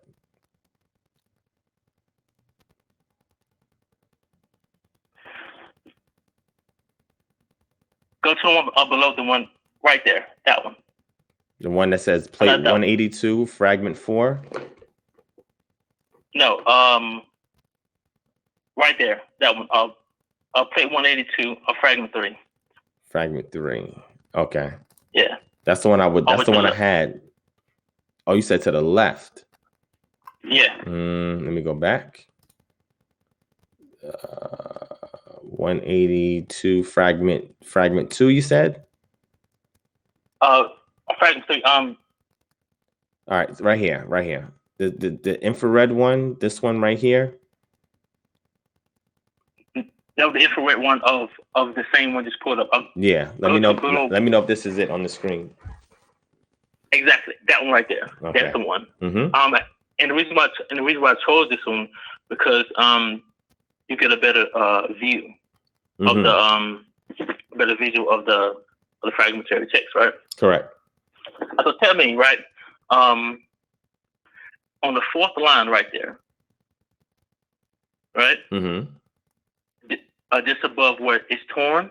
Mm-hmm. That last word right there, what is it? I cannot even make that out. But if I get my transcription, I can make it out. Let me see if I can pull that up.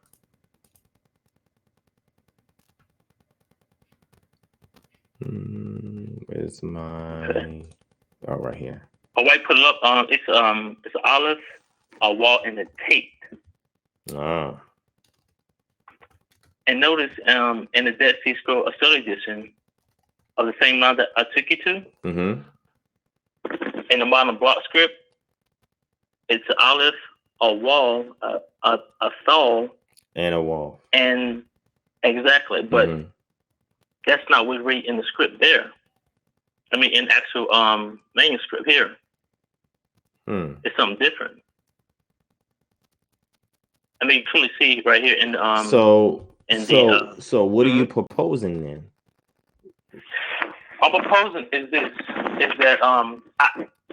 I've yet to take the official edition of the discoveries of the Judean Desert of the scholar who transcribed this. Mm-hmm. His name is James Baumgartner. Okay. Right. Mm-hmm. And I wanted to see his view and why he did this, but even more to the point, you saying why he transliterated this way to transcribe? Exactly. Excuse me. Yeah. Yep. Because saying even the ones who published the edition of the third edition of Dead Sea Scrolls, right? There's an extra wall right there, but there's not one in the actual manuscript itself. But also, like, go to the second line of the same text that you have right here up at the beginning. Mm-hmm. Or what do you see?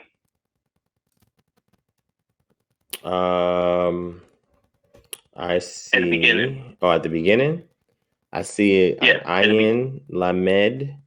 Looks like a Wav and a final noon. It looks like a Ayin, Lamed, Wav, and final noon. Go to the word before that. The one where it looks like it's kind of broken off. Yep, same one. Yeah, I can't tell what that is.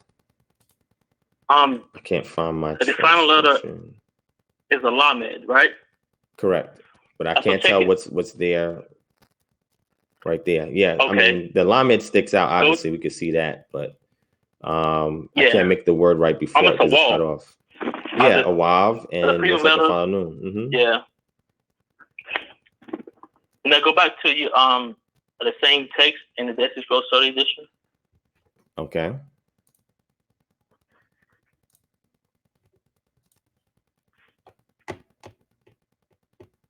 Yep, I was right. Ayin, Lamed, Yod, and Nun. Okay.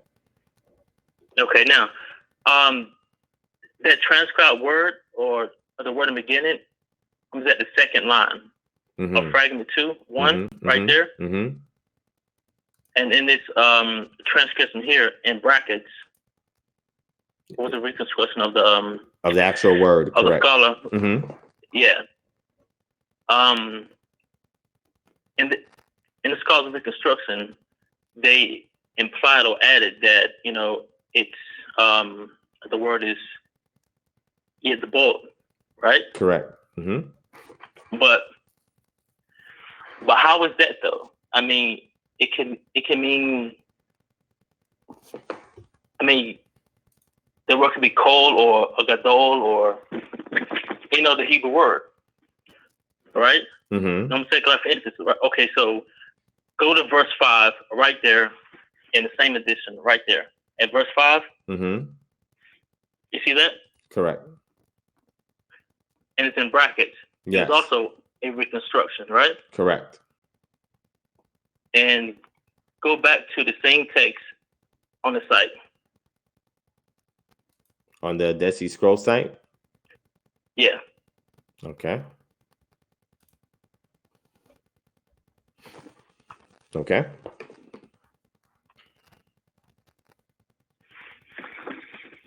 Can you see it? Yeah. And go to the 5th sentence at the beginning. Okay, I see it.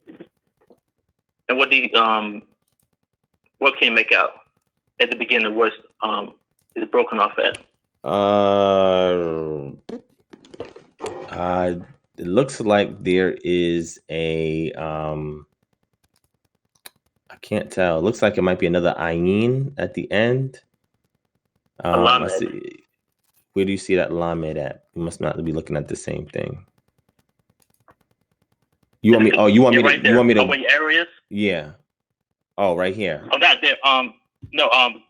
Go down to the next line at the beginning. Next line. Oh, okay.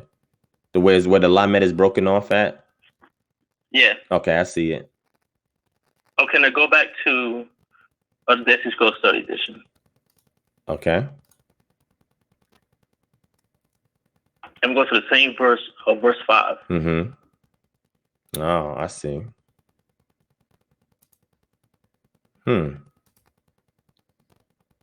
Interesting. You see that? Yeah, I see that. I mean, so we have the scholars. Uh-huh. Go ahead. No, go ahead. I just wanted to know what your bottom line was, because I see what you're seeing. I just want to know what your conclusion is from looking at that. Is this if we examine in this one place in this one text that mentions especially in this study edition they have pulled up, is that this particular scholar who was of the rabbinic tradition and his reconstructions of the particular text, he reconstructed. He assumed, I would say, that based off one end letter, a lamed, just one, and the text is broken off, and he assumed that it was in regards to this, or two final letters, like the lamed and the waw before in the same text. Like, okay, like instance, if you could, if possible, search in the same PDF, type in the word immerse and see how many times it comes up and in what places that they are. Real quick, and after this, I'm gonna leave it alone. Right here? Yep, in the same text. How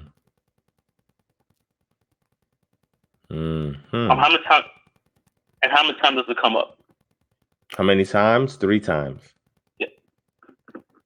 And in what text? Is it like spread out and like different others, or is it nah? It's mostly in this text. Interesting, right? Very. Okay. Hence why I was saying the last time in the conversation to you that that there's no real stress on this practice. You see what I'm saying?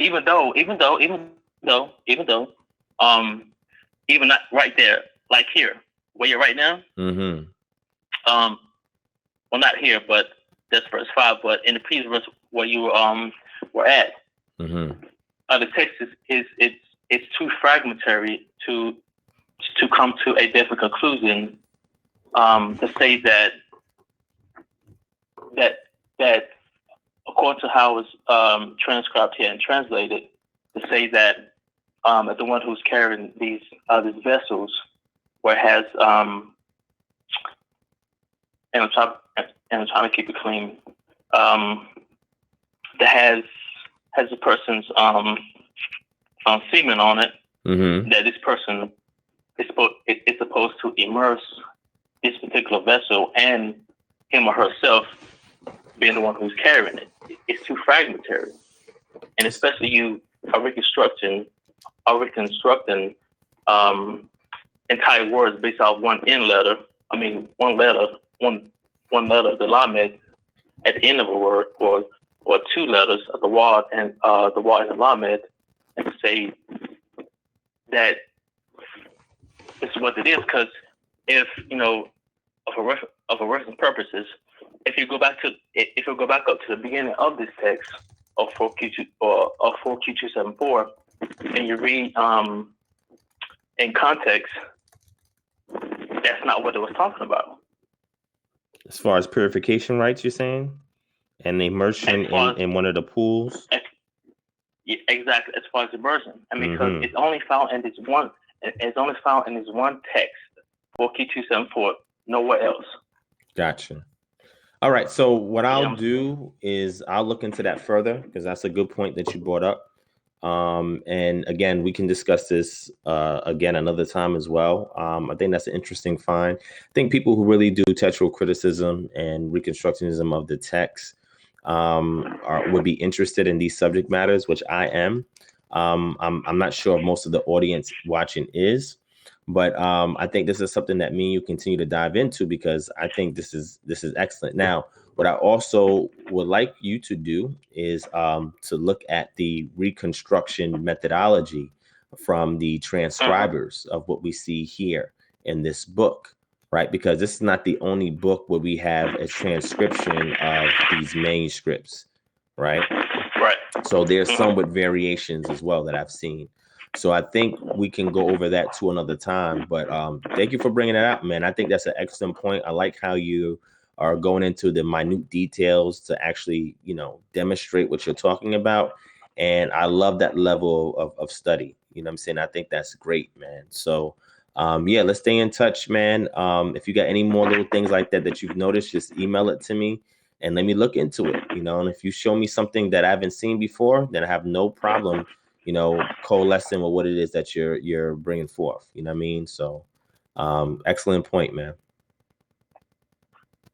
Okay, hence why I was saying I've not yet bought this particular edition of the Discoveries of the Judean Desert series, like almost, I think it's now like 40 series. So I wanted to check the actual official series on this. So therefore, I can, so we can find out, the reason why the scholar has done so. But yeah, I'll be in touch, no doubt, brother. You know what I'm saying? And I want to say to you, you know what I'm saying, I appreciate everything you're doing. A lot for you, so on and so forth. And, I'm gonna keep watching, keep learning. Yeah, and vice versa, man. Keep bringing those gems to me too, man. That's how I get better, when y'all help me. You know what I'm saying? So, and I would definitely love to put you. I'll definitely like to put you on my research team at some point if you're interested. Sure, yeah. Yeah, I think that would be great, man. Because I like how you combing through the details and noticing little things that most people will overlook. I think that's excellent. Yeah. So so highlight me email me about that, and I can add you to that group. Okay. Okay. I appreciate that. Anytime, King. So so you enjoy the rest of your day, man, and stay in touch. Okay. Oh, no doubt, bro. Oh well, I'll be listening. All right. Thank you so much. Shalom, brother. All right, shalom. Shout out to Yehuda Ben Yisrael for the donation. Thank you so much, my brother. I appreciate that. So that was my brother Dero Yahoo. As you can see, he's extremely meticulous. He brought up an excellent point in regards to reconstruction. When we do textual criticism, we see items like this and we speak on things like this. And I never noticed that in regards to the Dead Sea Scrolls. I've read it in both parts of it and how it's written. In the original language and in the translation, and I looked at various translations. I do see variations where different translators have reconstructed things slightly different, but I never looked at it in that passage, right, in 4Q274. So he gave me some homework to do, so me and him will build on that even further, right? So anybody else want to call in before we go? Because we're already over 3 hours. Somebody else can call in and before we go. The line is open. I think Lena, she's gone, so she can't call in, but if anybody else want to call in, just let me know. All right. But yeah, thank you for all the input that you're getting so far, and again, his point was about immersion, right? And he was trying to say that it wasn't the Qumran community that created the immersion pools, but really a Pharisaic sect that was responsible for constructing it and even having the halakha behind how to perform the actual practice. Call from Jordan's Cadet. To accept, press 1. Shalom, my brother. How you doing? Doing great, man. What's up? Okay. Just a few questions. Okay. Do you, because I know you heard of that book, Hebrew is Greek. Yes. And I don't think that it's garbage. That's a terrible title. But I was gonna say, because I was reading this book called the Roman Empire and the Empire of the Edomites, and he is building off of Josephus's claims that the Romans are Edomites, which I do believe, and he's going through all these gods mentioned in the the Roman gods and comparing them to Hebrew words. And I was like, okay, Latin supposedly means hidden ones. Rome was easy because I looked that up a long time ago in the BDB. That's supposed to be like rise up. Correct. And all these things, because he makes somewhat of a decent point, because where else would Esau go? What other culture would he practice other than what he knows? What do you think of this like this whole thing? Because people kind of go crazy with trying to compare and say, yeah, this came from this and this came from that, without really knowing, because it's easy to just look up a word that sounds like a Hebrew word when you compare the Latin to Hebrew. But what do you think about the origins of Latin? Because we're trying to figure things out, and it's very difficult to like figure these things out when the most important thing to figure out, which is the origin, is the hardest thing to figure out. Yeah, well, and that's normal. Anybody that deals in archaeology or anthropology will tell you that origins is really sketchy to pinpoint the origin of something definitively, right? Because there may be some, especially if it's in ancient times, there may be some details that was left out that we don't have today, but we do our best to kind of like pinpoint as close as possible what the possible ethnogenesis of something is.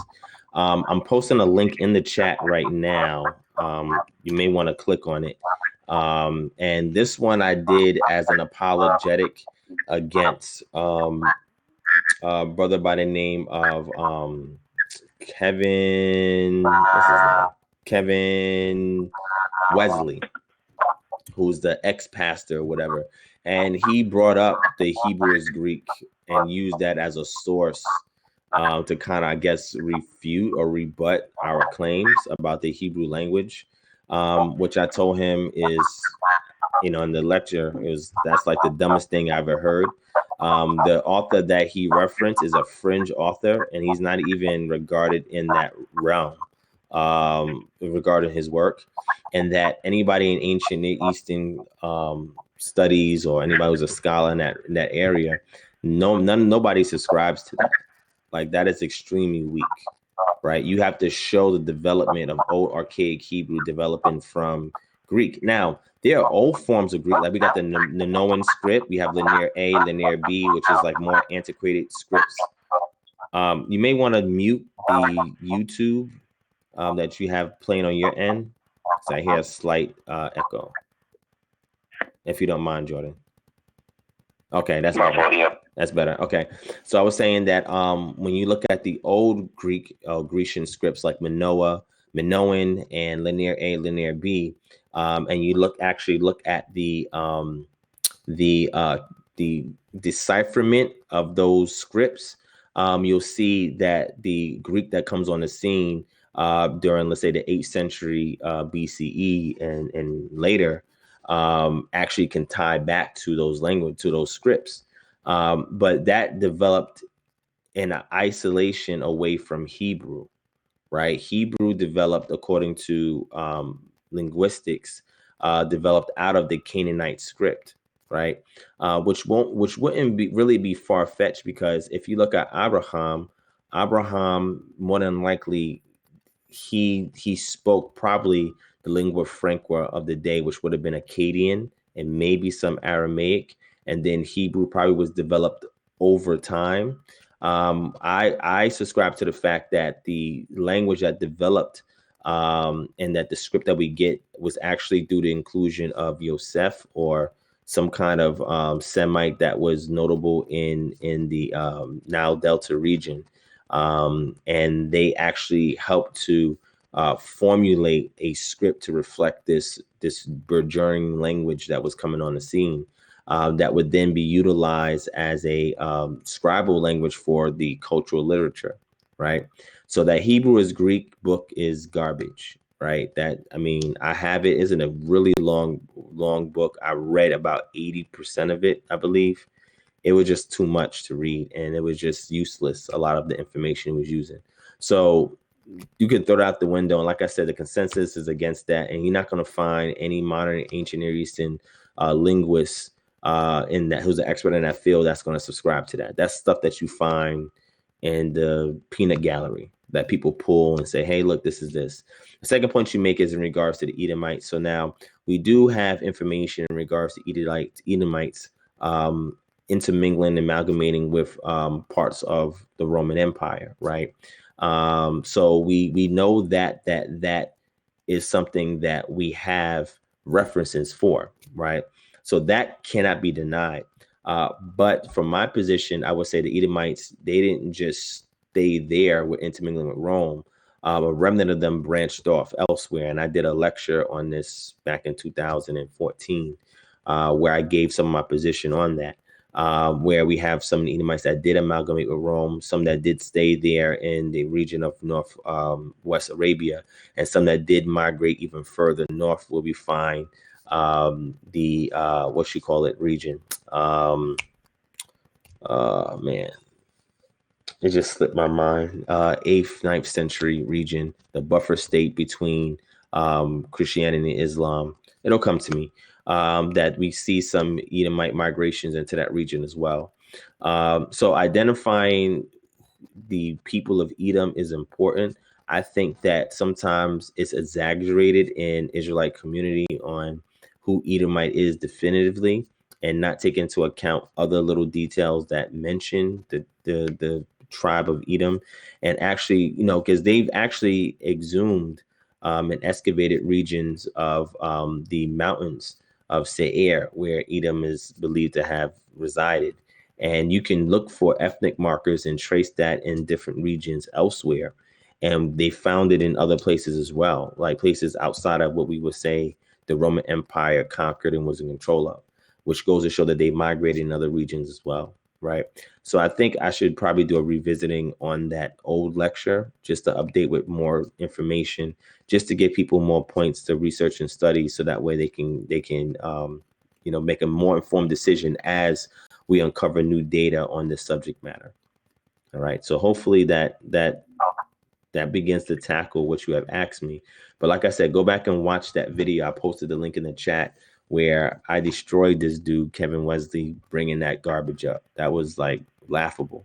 And he even went into the manuscript of Deuteronomy, an original language manuscript, and he plugged that into Google Translate, which is like the dumbest thing ever, and says, look, this is what it says. It doesn't make no sense. I'm like, yeah, it doesn't make no sense to you because you don't read Hebrew, number one. Anybody that reads Hebrew will know what's going on there. And number two, you cannot use Google Translate to translate an ancient language. Google Translate, the structure is different. Modern Hebrew grammar structure is different than biblical classical Hebrew. And the Mishnaic Hebrew differs from that. So, I mean, Google Translate normally deals with living languages, right? And maybe can translate parts of older languages, right? Or dead languages. But to use Google Translate is sloppy scholarship, right? Because that goes to show that you can't parse it. You don't know the grammar, you don't know the syntax or the morphology, and you can't tell when a part of a word is missing, which is incredible that he missed that. So go back and check out that link. I did that on March 16, 2018, and you'll see more details on the Hebrew is Greek foolishness. Okay, and last question is, do you think that Esau's name Khazarian Empire could have been Syriac? No. It couldn't have been Syriac. And the reason why I say that is because Syriac developed as after the emergence of Christianity, what's called Christianity, right? So Syriac did not exist back then. Aramaic did. Syriac is a Middle Aramaic dialect that emerged mostly as a spoken language, but mostly as a literary language, right? That's what we get our old Syriac. What about Isaac's wife? Like, could she have like a different language? It wasn't Not Syriac, but you know what I'm saying? It wasn't slightly different. Exactly. It wasn't Syriac. It's like comparing Proto or Archaic Hebrew to Aramaic, right? And there's different types. You have Western Aramaic, you have Eastern Aramaic, and then when you get your Syriac is a form of Middle Aramaic, right? So Syriac, again, that form of Aramaic developed after the Christian era, right? It wasn't there during the time of, Isaac, Jacob, Abraham. It didn't exist, but a form of Aramaic did. It was an older form of Aramaic that existed during that time period, right? But we know the dominant language during that time was Akkadian, and it was other maybe sister languages also, right, that developed over time. So it wasn't Syriac. Definitely was not Syriac, and we know that for a fact because we know when Syriac developed. And we have the literature of Syriac, and we have the speakers from Syria who speak Syriac, who also even speak and attest to the origin of the actual dialect of Syriac. So we know it wasn't Syriac, but it was a form of Aramaic, which Syriac is.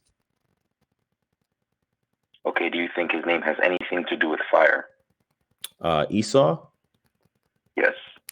No, Esau really, if you look at the trilateral root, it's the same as Adam, which Adam. No, that's Edom.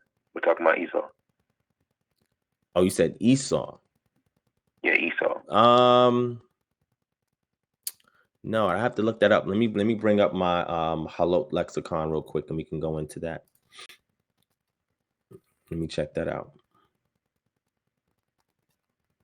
Because fire would be Ish, is the form of fire, right? So Esau could be cognate to it. Yeah, that's why I brought up the whole difference between perhaps her and perhaps his language could have been slightly different. Instead of Ayin Esh Vav, perhaps Aleph Esh Vav.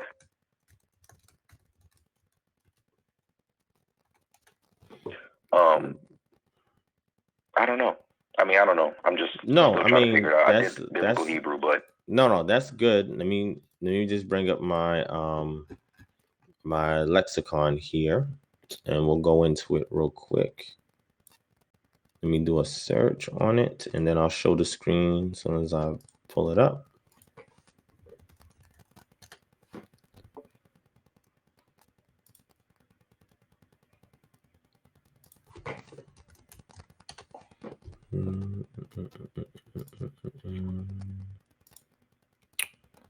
Let's go here.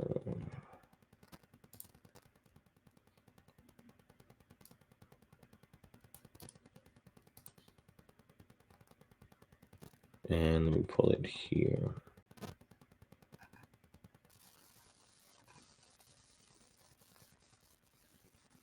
And what makes you believe that is cognate with fire? What did you research to come to that conclusion? Out of curiosity. Because of the description that's given afterwards. Because when he is described as red and hairy, and I'm like, okay, perhaps the red part may not necessarily refer to,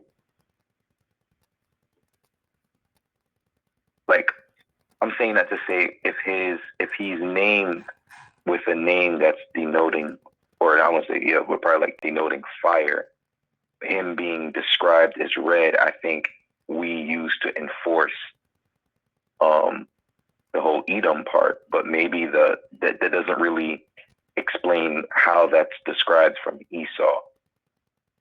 Because I never heard that before, what you're saying to me, as far as it being cognate with fire. I think you're looking more of a semantic range, that it could be equated to that based on an attribute. But like I said, I've never heard that before. I've never heard it being cognate with the word fire. I think it's because if we look just within the language, if we're assuming that she spoke the same exact language as Isaac, if we're all assuming this, then no, I couldn't say that. But what if the language she's speaking is not the language, from the lineage of Isaac, because she is from somewhere else? Well, it would, like I said, I think if it's from the region of Syria, it would be a form of Aramaic. Let me see. Hold on, I'm pulling it up. Ayin Shin Wav. So yeah, I mean, so aside from you correlating that, have you looked at anything else to support that, or is this just something that? No, this is actually new to me. Like, cause I never considered perhaps her Hebrew was probably different from Isaac. Which is why I would never think what I'm thinking now. But I'm thinking, okay, if her Hebrew was different than Isaac, I don't think there would be any way for it to be denoted in the text. Probably assume that the reader would probably know because of the descriptions that would come afterwards. But when you think of, like, for example, what I typed in the comment box, Eshu, which Esh would just be fire, Correct. but putting the vav at the end could suggest he is fire or he is red. Yeah, because of the suffix. If you read it like that, it could be because that would be his or his fire, or he, like you say, he is fire. I'm coming to you asking because I only know biblical Hebrew. I don't know any other kind of Hebrew. So I'm thinking, what if it were with an aleph rather than an ayin, it is suggesting he is fire or he is on fire or something of the such. That is interesting. I never even thought about that until you said something. If we was going to take this as a verb and parse it out, I mean, if it's there as a noun and that's the trilateral root, then that would just be a noun. But if we was to take that as you know, a verbal noun where it's fire, something that's burning, and have the suffix there, the masculine suffix there for the owl part, I mean, that sounds plausible if we was to parse it out. I mean, like I said, I never thought about it until you said something. So I'd have to look into it to see if there's any way to validate that. But I think that's a pretty interesting observation there. Because like I said, I never heard that before. So I won't rule it out until I look into it. Yeah, I only bring it up because I think a lot of times, you know, we're very quick to look up the words, but we assume that these words, I don't want to say we all do, but oftentimes, let's be real, like in the beginning, we assume that these words are native to the language and not like not transliterations, but phonetic terms like Sinai. That's not Hebrew, but I'm sure the Egyptians had some word like that. Correct. So I'm thinking to myself, like, man, if we are not aware of the different cultures that the Israelites are running into at that time, we could make the mistake of assuming that these conversations between these two people are coming from the same place. Because it's sad how we don't really know what these words mean, but we are trying to infer them based on the descriptions that are then given after the word. But that is making a huge assumption that they're speaking the same language. Well, I mean, I wouldn't say that. I would say Hebrew developed in a literary form after Abraham, right? So whatever they were speaking during that time period was either a mutually intelligible language that they both can obviously understand enough to understand each other. Like today, where you have Hebrew and Aramaic, or you have Arabic and maybe Aramaic, right? So something that's mutually intelligible, being that from different regions, you may have different, dialects, but you can also use a lingua franca, right? So, and, you know, for people watching, like if you go to a restaurant, right, and you see people who have Mexican ancestry there, people who have Chinese ancestry there, and people who may have Arabic ancestry, they all have their own native language, right? Primary, but their secondary language would be a bridge language, which would be English. And that's what they would use to communicate with each other, right? So we could have had that similar situation there during that time period. The text doesn't tell us what language they spoke, right? That term Hebrew was something that was an adjective that was applied to Abraham, but that doesn't necessarily mean that was the language in which he spoke that we know biblical classical Hebrew today, right? Here, what I want to show on the screen is this is from the Hebrew lexicon of the Old Testament, Hebrew and Aramaic lexicon of the Old Testament. And in here, they actually say, you know, the etymology is uncertain, right? They don't know what the origin of the etymology is of Esau, right? So I'm gonna put it on the screen real quick so that people can see it. Just give me a second. Let me put it up here.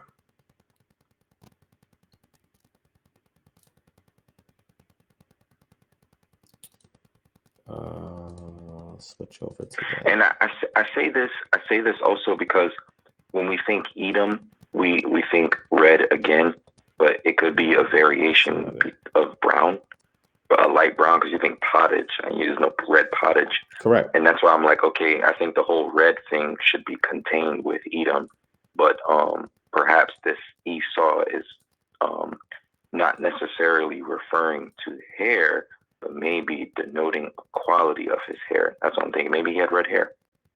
And I don't know what that means, but I'm just thinking now that I'm thinking about all this. Yeah, that's here we go. Hold on. I'm just trying to do this while you're talking. There we go. All right, I got it.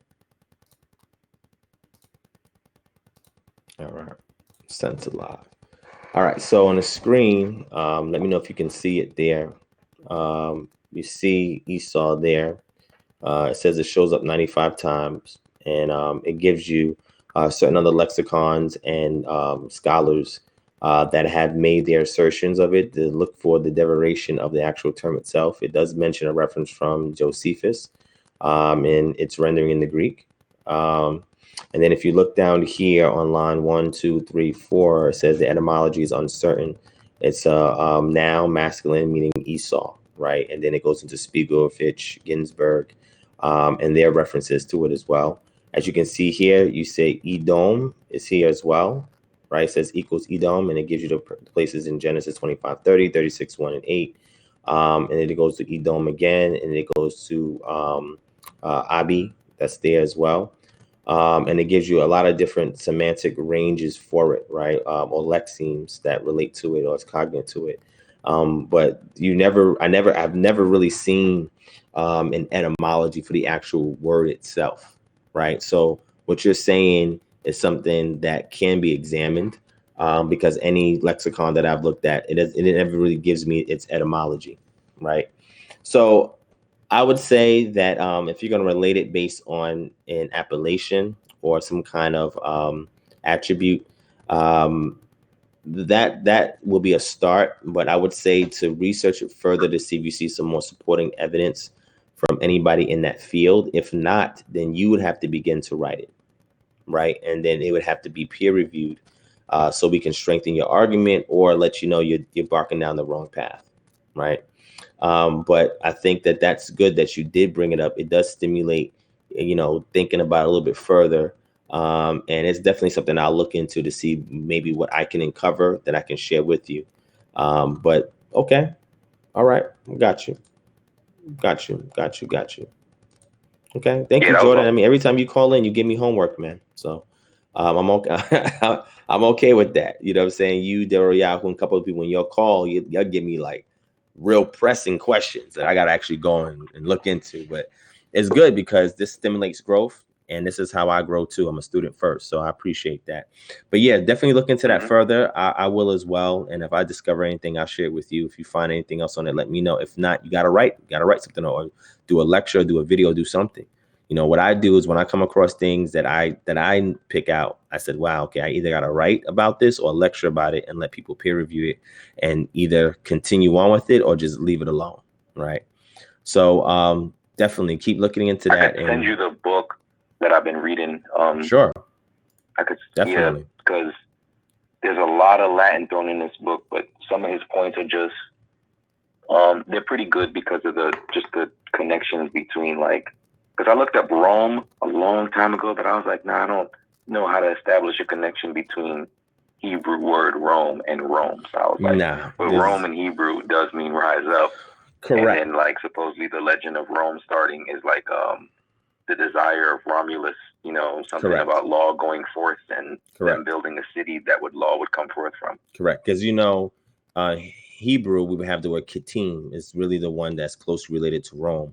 And Yavan is closely related to Greek, right? Or Greece, right? So there's no cognate there, but we do have correlation or words that correlate, right?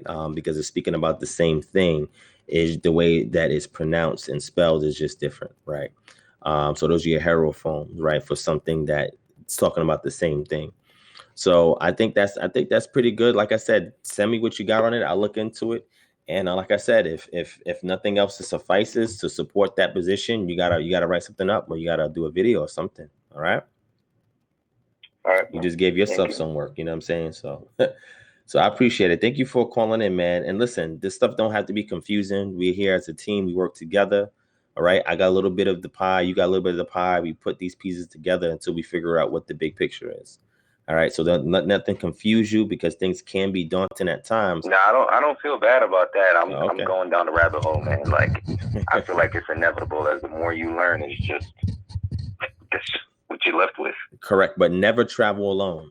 All right. Always have somebody there with you. So if you get too deep, they can pull you out, or they can help stabilize you or balance you or redirect you, etc. Right. And vice versa. Right. You want to be accountable, so that way, you know, you're not getting too far and pretty much even losing the essence of what you're searching for. Right. So if you can pair up with somebody, if not, ping me from time to time and I'll do what I can to help you. Okay. Yep. All right, Jordan, man. Appreciate it, my brother. Much love. All right. All right. Shalom. All right, family. I'm going to take one more call. Thank you, my brother Jordan, for calling, giving me work and homework to do like y'all always do. I appreciate that. So yeah, I'll take one more call, family. One more call and I'm out. Okay. One more call. Somebody calling. If not, I'm gonna end it here. I don't want it to go past 4 hours. So I'm gonna take one more call, one more quick question. So just let me know. Shout out to Manco Uncle in the building, the watchers in the building for joining in. That one brother, thank you for joining in as well. And yes, I meant to say the Khazarian Empire, the Khazar. So thank you for adding that, family. I appreciate that. Mr. Melitic says, can you touch on the virgin birth? I did. All you got to do is just look up virgin birth on my channel, and you'll see the videos come up. It should come up under the New Testament playlist I created. Call from. Got it. To accept.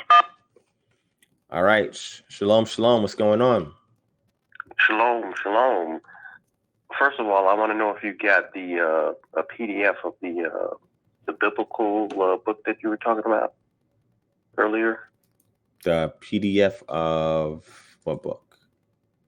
The Bible, the Bible that you were talking about earlier. Oh, the Bible. Cultural Background Study Bible. Yeah. I don't have a PDF for that yet. I only have the Amazon Kindle version. Okay. Yeah, so I don't have that. But I mean, you can get it and create a PDF out of it for yourself. When you do that, it should not be distributed, because then you violate a lot of the publishing and distribution rights. So I try to only share things that I've gotten third hand. Well, I do have a Kindle. Can you?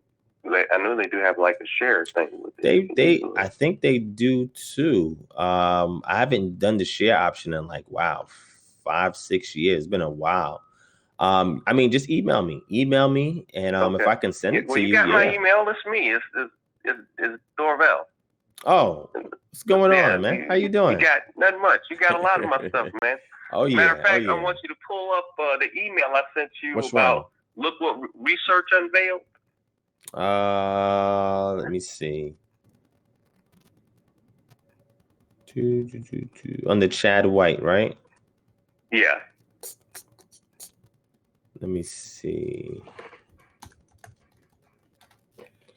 Because you send me a lot of information, man. A lot of good stuff. Yeah, I see it right here. Apostle Paul. Yeah. That one? Yeah. Family name. Yeah. Okay. Oh, okay. I would definitely love to see you speak on this. You want to give some 2 cents on this? I've never heard this before. Well, I never heard it before either until, that's what the etymology brought out. You know what I'm saying? So that was very interesting. I felt. Interesting. Yeah, I never heard of this before. Yeah. I'm looking at it now. Go there. Because they did say that he did die of Constantine did die of leprosy. He had leprosy before he died. So he was, and just the etymology, because Josephus does connect Costabar with being Paul's brother. So Hmm. You know, and then you take the root there, and the etymology, you know, Sanskrit being a proto language, looking at the end in the proto sense, you know, it ties right back to Helena, a flower, and then the flower was used for leprosy. So that blew my mind to connect that together like that. That's interesting. That's interesting. Yeah, I gotta read that over. Yeah, y'all equipping me up here tonight, man. Y'all making me do more work. You know what I'm saying? But that's a good thing, man. I appreciate that. Please keep those emails coming. And man, if you ever want to call in again and speak on this, let me know. But the actual Bible, email me your information, and if I'm gonna look up sharing, and I'll share it with you. But it's, man, I mean, that book is just so extensive, and like I said, I like it because it's not religiously tainted, right? You see very few areas of it being religiously tainted, especially for the Tanakh portion. It's like really objective, right? And I love that when it comes to studying, because again, I tell people about the crap test, and you got to make sure that your source is just trying to inform you, right? As opposed to having some kind of ideological or theological influence on you, right? Yeah, I'll see if I can get that to you. But yeah, please keep sending me. So I'm gonna read that and look into that further. And I'm gonna go into what you, Jordan, and Doriahu has sent me, and probably gonna be busy for another week or so looking at this but stuff. Check this out as well. I ended up finding out, you know, how in Acts where it says that when Paul and Barnabas was at the city, and they called Barnabas Zeus and Paul Mercurius. Mm-hmm. When you go into the almanac and you look up Mercury was actually called Apollos. Okay, and remember, actually in the I can't remember the book right now, but Paul is associated with being Apollos. Okay, with under Timothy. Correct. There was an individual named Apollos. That's correct. Right. So he was called Apollos, Paulus, and Apollonus. So he was called two different Apollos type names, and Paulus as well. So that was to connect that all together. And then when you go into the almanac and you see that Mercury was actually called Apollo anciently in the time when Paul was, and remember he said he teaches all things as he is one of those people. So being that he would have been teaching Greek, he would have been saying Jesus, okay, as in Zeus, okay, and all that. So you know, so that just kills, that murders him dead, okay, as far as being a someone to rely on scripturally.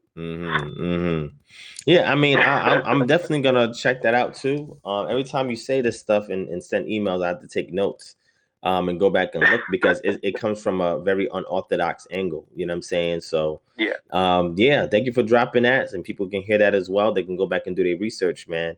And thank you so much, man. Keep equipping me, man, and I'll do what I can to help you, and we can work together and get to that finish line. All right? Yeah. Well, I did send you my email, and I got some little background. You must not have gotten to it yet, but because I was, you know, I'm still trying to get you to reach, because my son lives in the Atlanta area. Yeah, remember you told I was telling you about that. So you told me. Yep. You know, so I'm still trying to. You know, I don't know, you've been kind of busy, I guess. Yeah, I mean, I am, especially around this time, but it should slow down. By next week, I should be good. So I can take some time and go back over stuff that I missed and comb through a lot of the emails that you sent me, and really get busy. Okay. All right. So thank you so much, my brother. Thank you for calling in, man. I appreciate you, man, for being just there, you know, whenever we live and participating, everything like that. It means a lot to me. So I appreciate that. Yeah. Hey, and as far as whatever that you was going to send, because you were saying that, because I was, you know, Dorval, you said, you know, just put that back in the kitty for somebody else, or, you know, pass it forward. Okay. Yeah. Appreciate it, man. Y'all are really nice, man. Y'all are really some really nice brothers, man. You know what I'm saying? Always thinking about somebody before yourselves, man. I appreciate that, man. Y'all can get down with me anytime, man. I love that type of spirit, man. Well, I'm still waiting for you to, I remember you saying sometime you're supposed to be coming through towards Central Florida. So, yes, I sir. live in the Central Florida area. I'll be in Orlando, hopefully this month, at the end of this month. Okay. Yeah. You're gonna be talking about it more, or what? Yeah. So it's not really a event. It's just that I'm meeting some people out there and starting a KHM chapter out there, right? So if you wanna come meet us and break bread with us and be a part of what we want to do in a community, then I would love to have you there, my brother.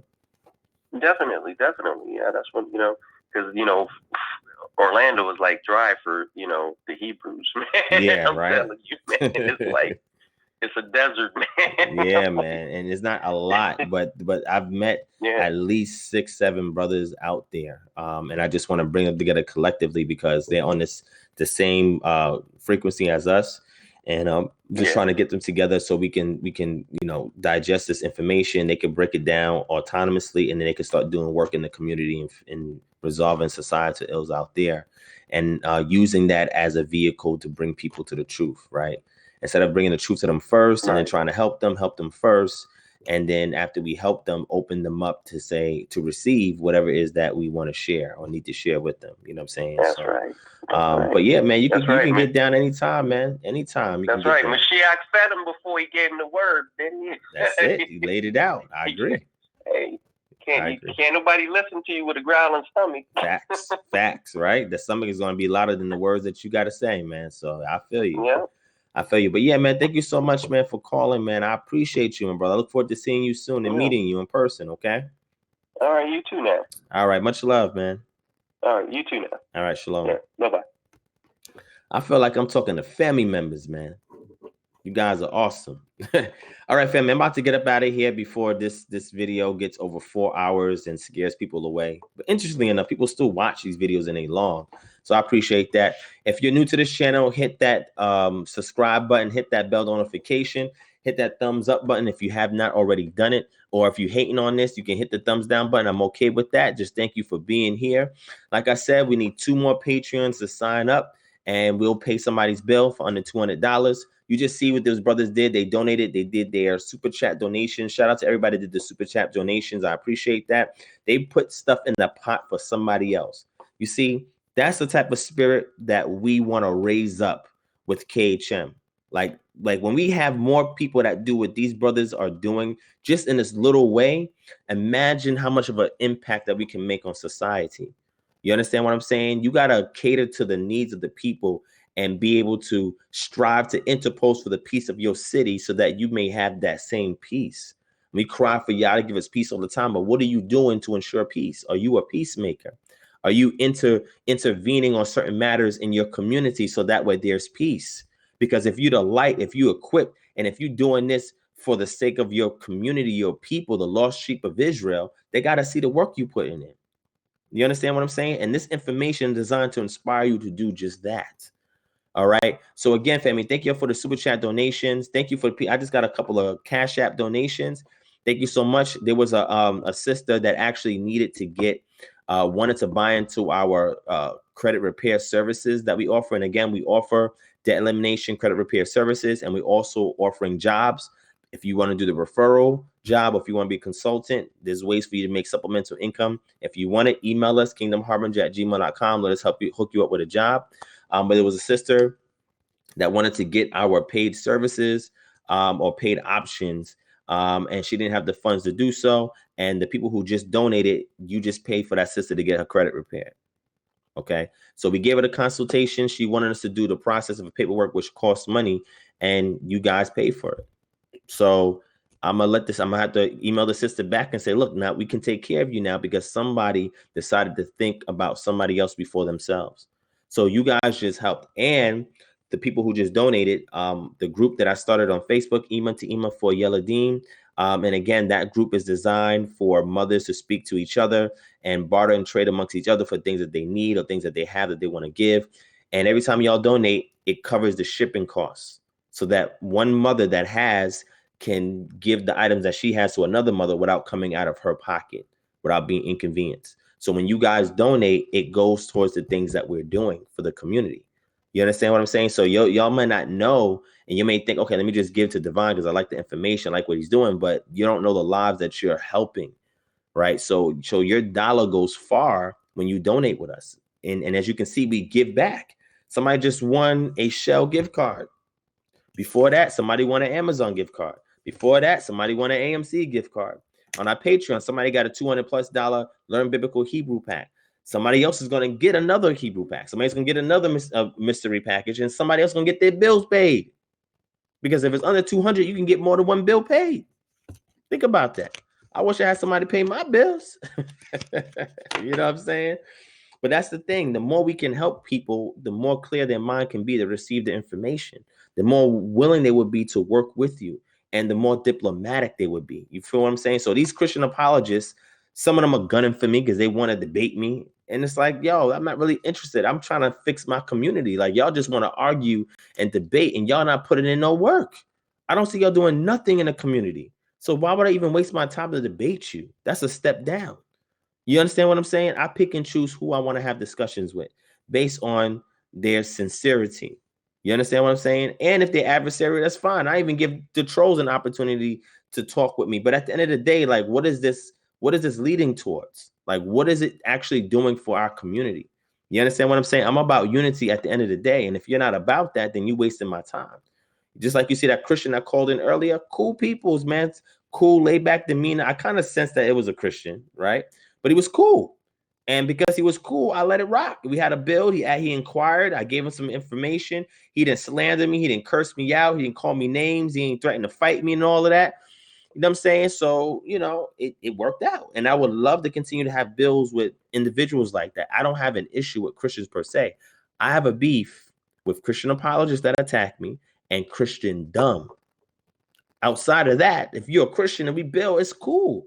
You feel me? Same thing if you're a Muslim and you went to Islam, we could build. If you into Kemetic, culture, we could build. African spiritualism, we could build. Like, I have no problem building with people because I know some of all of these different groups that I can build. But at the end of the day, it's like, yo, are we going to work together after we done talking to fix these issues in the community? Because if you're not about that life, then, I mean, you just wasting my time.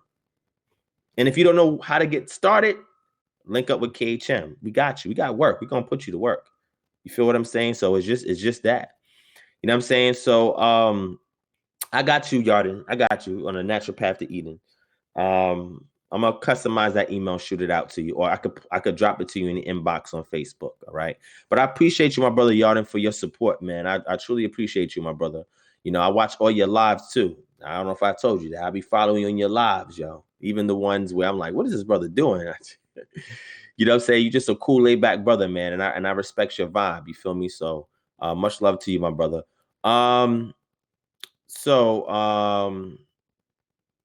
The watchers, I agree, but I don't know if you're saying that in opposition to what I'm teaching here. I don't know, but it's all good. But yeah, thank you, Femi, for your donation, for sharing these videos, for liking it, thumbing it up, so that way it can get more awareness.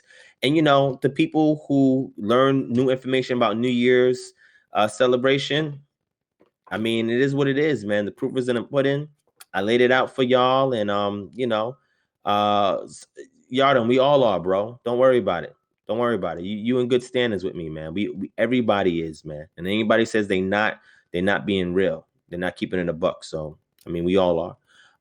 But back to New Year's celebration, it is what it is. Share this information with your friends, your family members, everybody, even the Christians that be calling you pagan and showing like, yo, y'all just had a pagan celebration. Yo, Janice was really happy that y'all were worshiping him, man. You know what I'm saying? I'm sure. And when they did the Akitu festival, which is done in reverence of Marduk, when you do your New Year's revolution, yo, you giving Marduk and Janice, like, you're like, yo, these are my homies right here. You know what I'm saying? You giving them their due. You know what I'm saying? You culturally misappropriating something that was dedicated to them. And then you're saying, oh, there's nothing wrong with that.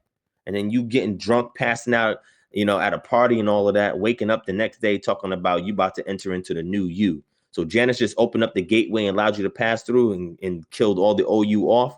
in a couple of hours while you're maybe it's the hangover. That's probably what it is. It's the hangover. When you was done with the hangover and you woke up, you felt like a different person. Okay, I got you. No doubt. Shout out to my brother Get Wise for the donation. I appreciate that, my brother. Thank you so much. We can use that to help somebody. And at the end of the day, family, much love, man. I love y'all, man. Look forward. I'm gonna try to do Freestyle Friday this Friday. I'm gonna try to do that part 4 of the El Shaddai, Yohei Wafe, El Elyon, 3 of a kind, or one of the same. I'll try to close that out this Saturday. If I don't, then it will be the following Saturday, but I got to get it done. I got to get it off my plate. I got to get out the way because there's so many other lectures I need to work on. It's just that until this is done, I can't really do nothing else. But just highlight me. Like I said, we did a whole session on measles in regards to vaccines and alternatives, etc. Go back and check that video out because we do healthier as well. And anything we can help you out with, man, email us at kingdomharbinger@gmail.com. Let us hook you up any way that we can. If you can help us in any way, let us know. And if you have any kind of theory or idea or whatever, as you can see, I don't disrespect people for things that I've never heard before that sounds unique or whatever. I investigate it. You know what I'm saying? Because when you don't do that, that is the height of ignorance, or the root of ignorance is a lack of investigation when a claim is brought forth to you. You understand what I'm saying? So I'm just saying, let's just be diplomatic and tactful in the things that come on our way, and that's placed on our plate. And let's be reasonable, man. You feel me? So with that, family, much love, man. I love y'all. Thank y'all, man. I appreciate that. Phyllis Way, you can click on the dollar symbol underneath where it says say some, underneath where you add your chat. There's a dollar symbol. Oh, thank you, Coco Tawaki Taylor. He's saying it right there. Or Phyllis, we have Cash App, right? If you have Cash App, you can send it here. Or you can go to our Patreon page and make a pledge. And I'm going to drop that link there as well. Here's the Patreon link. Click there. You can pledge 5, 10, 20, 40, whatever you want. And it's right there. Matthew, Ben Israel, shalom to you as well. Shalom to you and peace to you, the watchers, the one brother. Yeah, Seth is out there in South Africa, man. My brother right there from South Africa, man. I appreciate him as well. All right, so let me go, family. Let me go so it's under 4 so people don't get scared when they go back and see the replay, all right? I love you, family. Peace and shalom. Hopefully, I'll be back on. If I'm back on Friday, then y'all get another giveaway. If not, I'll be back on that next Friday, that following Friday, doing another giveaway. And the Patreon people, hold on. I got new content that I'm loading up exclusively there for y'all. You got 2 giveaways, and we're 2 Patreons away from somebody getting their bills paid, all right? So much love, family. I love y'all. Peace. Shalom. We out.